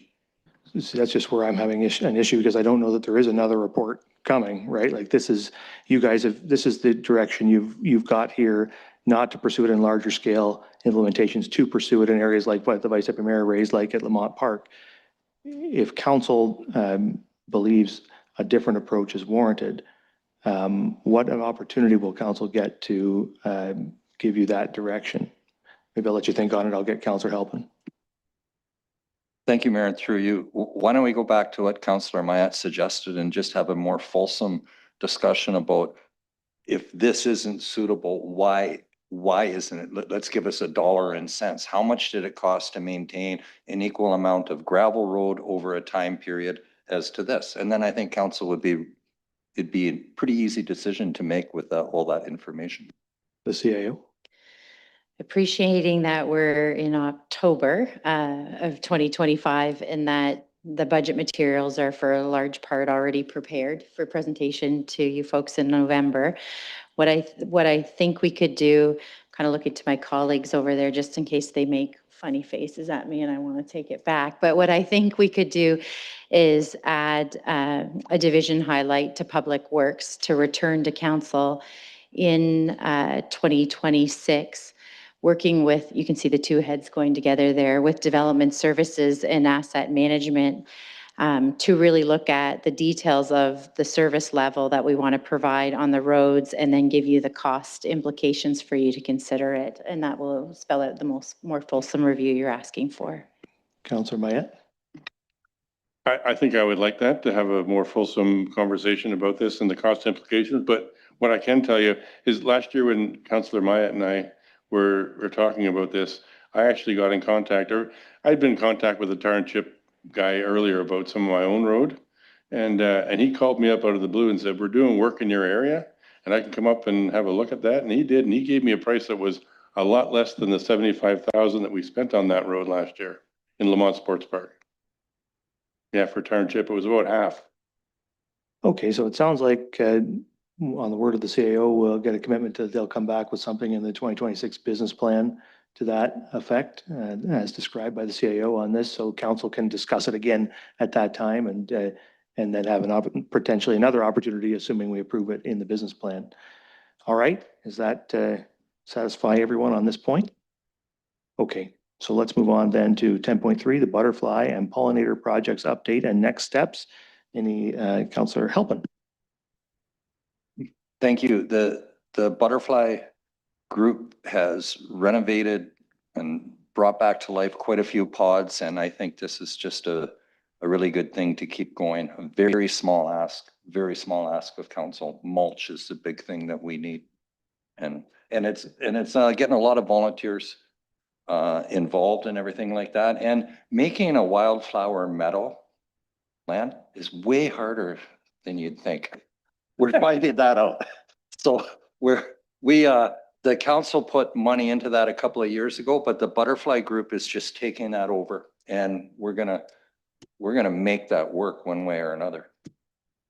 Sounds good. Yeah, the Vice Deputy Mayor. I want to thank Bud and Nancy Smith and Terry Wilson, Janet Lemke, and I've talked to Terry quite a few times about this project. And there's 15 plots that you've rejuvenated, and that's work that who was going to do it, right? Because the group that did it before are no longer around. So to see them fall in disrepair, those gardens was kind of sad to watch. But you've brought them all back, Bud, and I think that's really great what you've done with Terry and others. And the cost is so minimal. And I just wondering, when Terry Wilson was here, he asked for some monies to help pay for signage. And is that being looked after? Is that in the budget? And we've got that approved, do we? The CAO.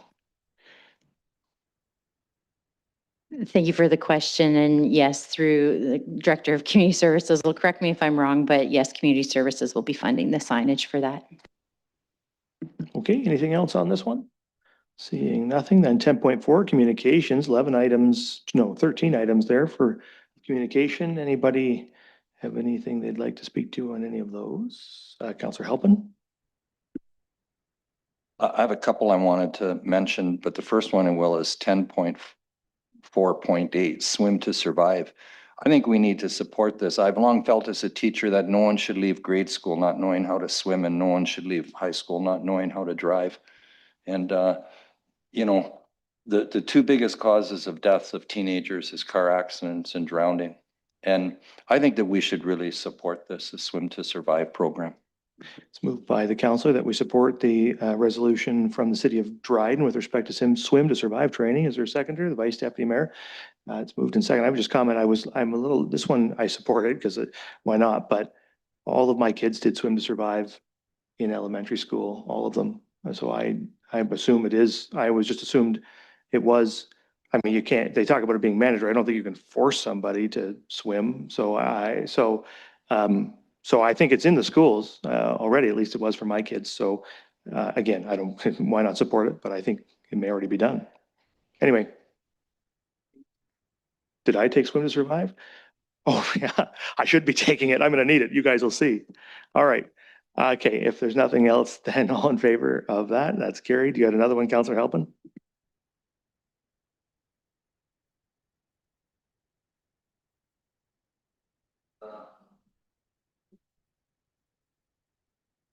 Yes, just from our discussions tonight, 10.4.7, the Corporation Municipality of South Huron about the recycling. Let's just let Ford know. Everyone said how unpopular this is. Let's just support this and let them know that we want them to do a better job on recycling than they are. Thank you. It was moved by the councillor that council support the resolution for the municipality of South Huron with respect to proposed amendments to the Resource Recovery and Circular Economy Act. Is there a seconder? Councillor Mayette. Any discussion on that one? Seeing none, all in favor? Carried. Any others wish to speak to any of these? If not, gone. All right. We will now move on to close to public. Oh, sorry, I have to vote on the final resolution. My apologies. So the initial resolution is moved and seconded. All in favor? That is carried. All right, now we're on to item 12, close to public. It's recommended that council move into a closed to public session to discuss and provide direction on negotiation for servicing of the Wilson/Habitat Affordable Housing Site, to discuss and provide direction on negotiations with Southampton Harbor with the just-in-time vessel, to receive communications and provide direction on a matter subject to solicitor-client privilege regarding a Bruce area solid waste recycling legal update, to discuss litigation or potential litigation, receive advice subject to solicitor-client privilege, and provide direction for the 2025 Q3 legal update report on litigation matters, to discuss commercial and financial information supplied in confidence to the municipality, which if disclosed could reasonably be expected to prejudice the competitive position or interfere with the negotiations and commercial and financial information belonging to the municipality that has or potentially has monetary value, and provide direction on negotiations in a confidential matter regarding or concerning Westerio Power Incorporated. So the resolution is the council move into a closed public session in accordance with Municipal Act 2001, Section 2392E, litigation or potential litigation, including matters before administrative tribunals affecting the municipality or local board. F, advice that is subject to a solicitor-client privilege, including communications necessary for that purpose. I, a trade secret or scientific, technical, commercial, financial, or labor relations information supplied in confidence to the municipality or local board, which, if disclosed, could reasonably be expected to prejudice significantly the competitive position or interfere significantly with the contractual or other negotiations of a person, group of persons, or organization. J, a trade secret or scientific, technical, commercial, or financial information that belongs to the municipality or local board and has monetary value or potential monetary value. And K, a position, plan, procedure, criteria, or instruction to be applied to any negotiations carried on or to be carried on by or on behalf of the municipality or local board. Is there a mover and seconder? Moved by the Deputy Mayor, seconded by Councillor Davinsky. All in favor? Council will now move into a closed public session.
Okay.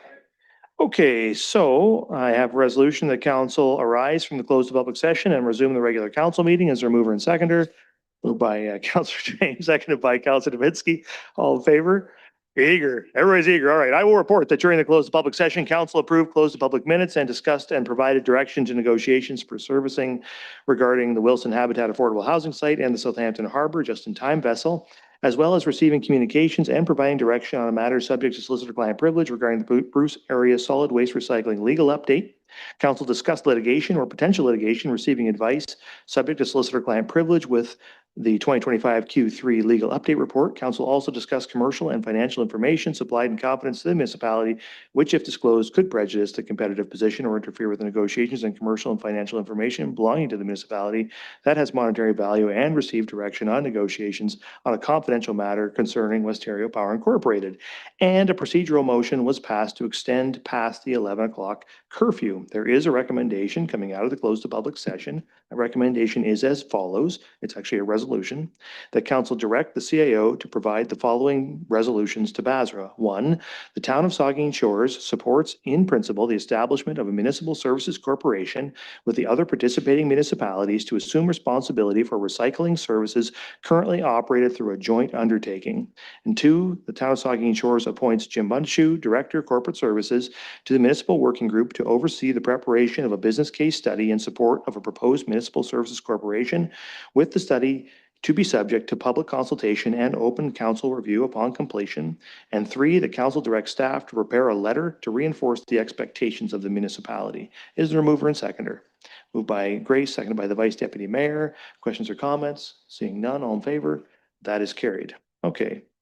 Now we're on to bylaws, 3 bylaws there. Anybody wish to have any of the 2 bylaws actually. Bylaw 96 is not going to be considered.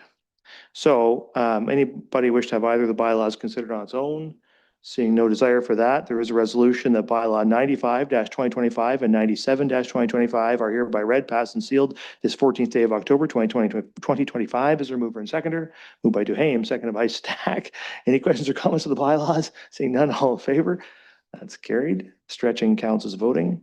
Then 15, if confirmatory bylaw resolution is that bylaw 98-2025 being a bylaw to confirm the proceedings of the Council of the Town of Saugeen Shores is hereby read, passed, and sealed this 14th day of October 2025. Is there a mover and seconder? Moved by Councillor Halpin, seconded by Councillor Davinsky. All in favor? That is carried. And finally, there's a resolution this regular council meeting of October 14, 2025 hereby adjourns at 11:21 p.m. Is there a mover and seconder? Davinsky and Stack. All in favor? Council stands adjourned.